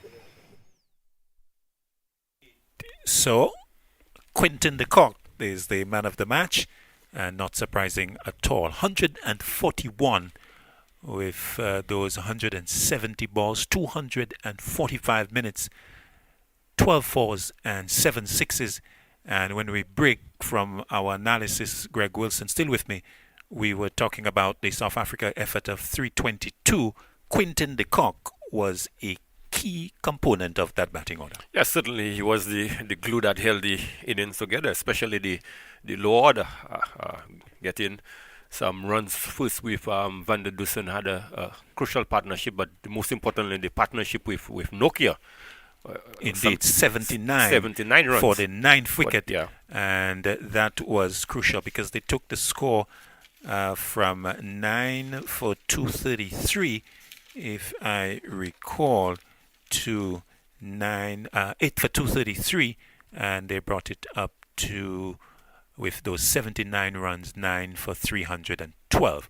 So that was the South Africa effort. The bowling for West Indies in that lone South Africa innings. Roach, 20 overs, 3 maidens, 2 for 64. Holder, 20.5 overs, 4 maidens, 4 for 75. Jaden Seals, 21 overs, 6 maidens, 3 for 75. His first 3 wickets in Test cricket being on debut. Miles, 8 overs, 2 maidens, not for 28. Cornwall, 18 overs, 1 maiden, 1 for 61, a little expensive. Roach, Chase, 9 overs, 5 maidens, not for 14. So South Africa, in fact, being dismissed at tea on day 2, and West Indies given an opportunity to respond, to deal with the deficit and to provide a platform for South Africa to chase. Well, they were not able to get South Africa in a second time. West Indies struggled last evening, and in fact they went at the close on day 2, West Indies losing wickets at regular intervals, and they ended the day at 82 for 4. Of course, the West Indies second innings batting looking very different in terms of composition, with Kieran Powell coming in as the concussion substitute in order to replace Bonner, who had an unfortunate incident of being hit on the helmet the very first ball he faced on day 1. West Indies today resuming on 82 for 4. They lost wickets quite quickly indeed, and we had a situation that wickets fell so quickly that on the stroke of lunch, 8 wickets had been down, removed, and so the umpires making the decision to include the additional time, which eventually allowed sufficient time for the South Africans to remove all the West Indian batsmen. The West Indies innings closing about 12:35, so about 35 minutes after the scheduled lunch interval, West Indies eventually being all out for 162. The West Indies scorecard therefore reading: Craig Brathwaite, LBW Rabada 7, Powell, LBW Rabada 14, Hope caught Mulder Bull Nokia 12, Roston Chase, he was bowled by Maharaj for 62 with some 156 balls, 196 minutes, 7 fours and 1 6. And we also had the dismissal of Mears, who was caught Mulder Bowl Nokia 12, Blackwood caught Van der Dussen Bowl Rabada 13, Holder bowled by Maharaj 4, the Silva bowled by Rabada 9, Cornwall caught Van der Dussen Bowl Rabada not, Roach not out 13, and Jaden Seals caught Mulder Bowl Nokia 3. West Indies 162 from 64 overs with 13 extras, made up of 8 byes, 2 leg byes, 1 wide and 2 no balls, and West Indies falling short by some 63 runs. The bowling figures for the South Africans: Rabada 20 overs, 9 maidens, 5 for 34.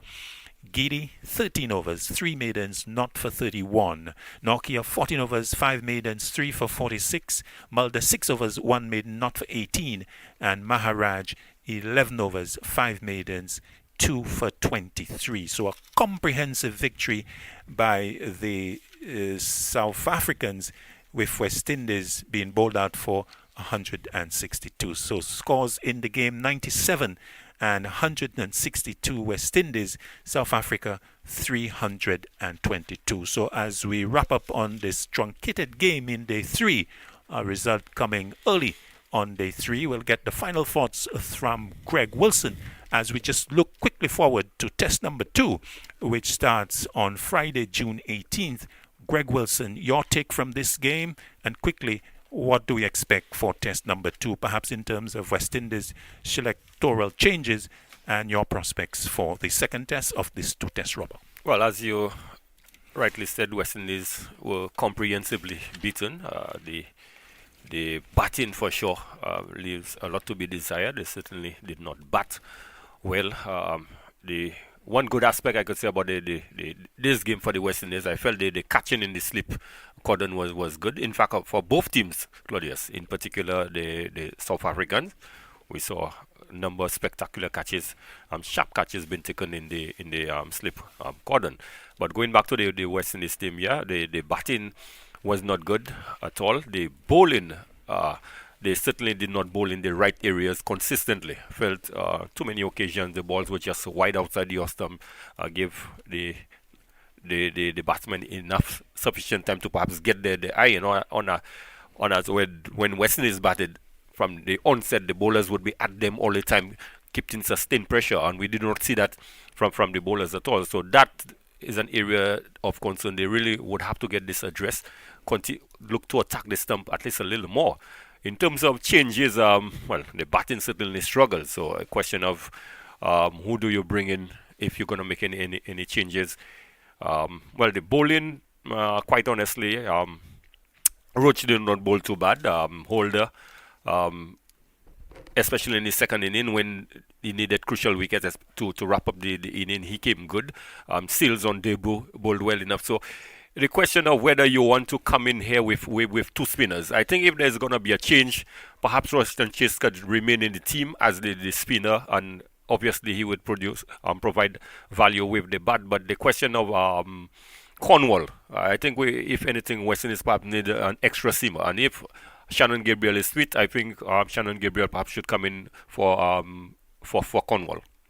Okay, the thoughts of Greg Wilson as we wrap up this broadcast here in St. Lucia. So this has been test number 1, West Indies going down by an innings and 63 runs. Just to recap the summarized scores for you. So West Indies winning the toss and batting first, 97 all out, with a 4-wicket haul for Nokia, Pfeiffer and Giddy. And in reply, South Africa 322 all out, with de Kock his highest score of 141 not out, with Makram also picking up 60.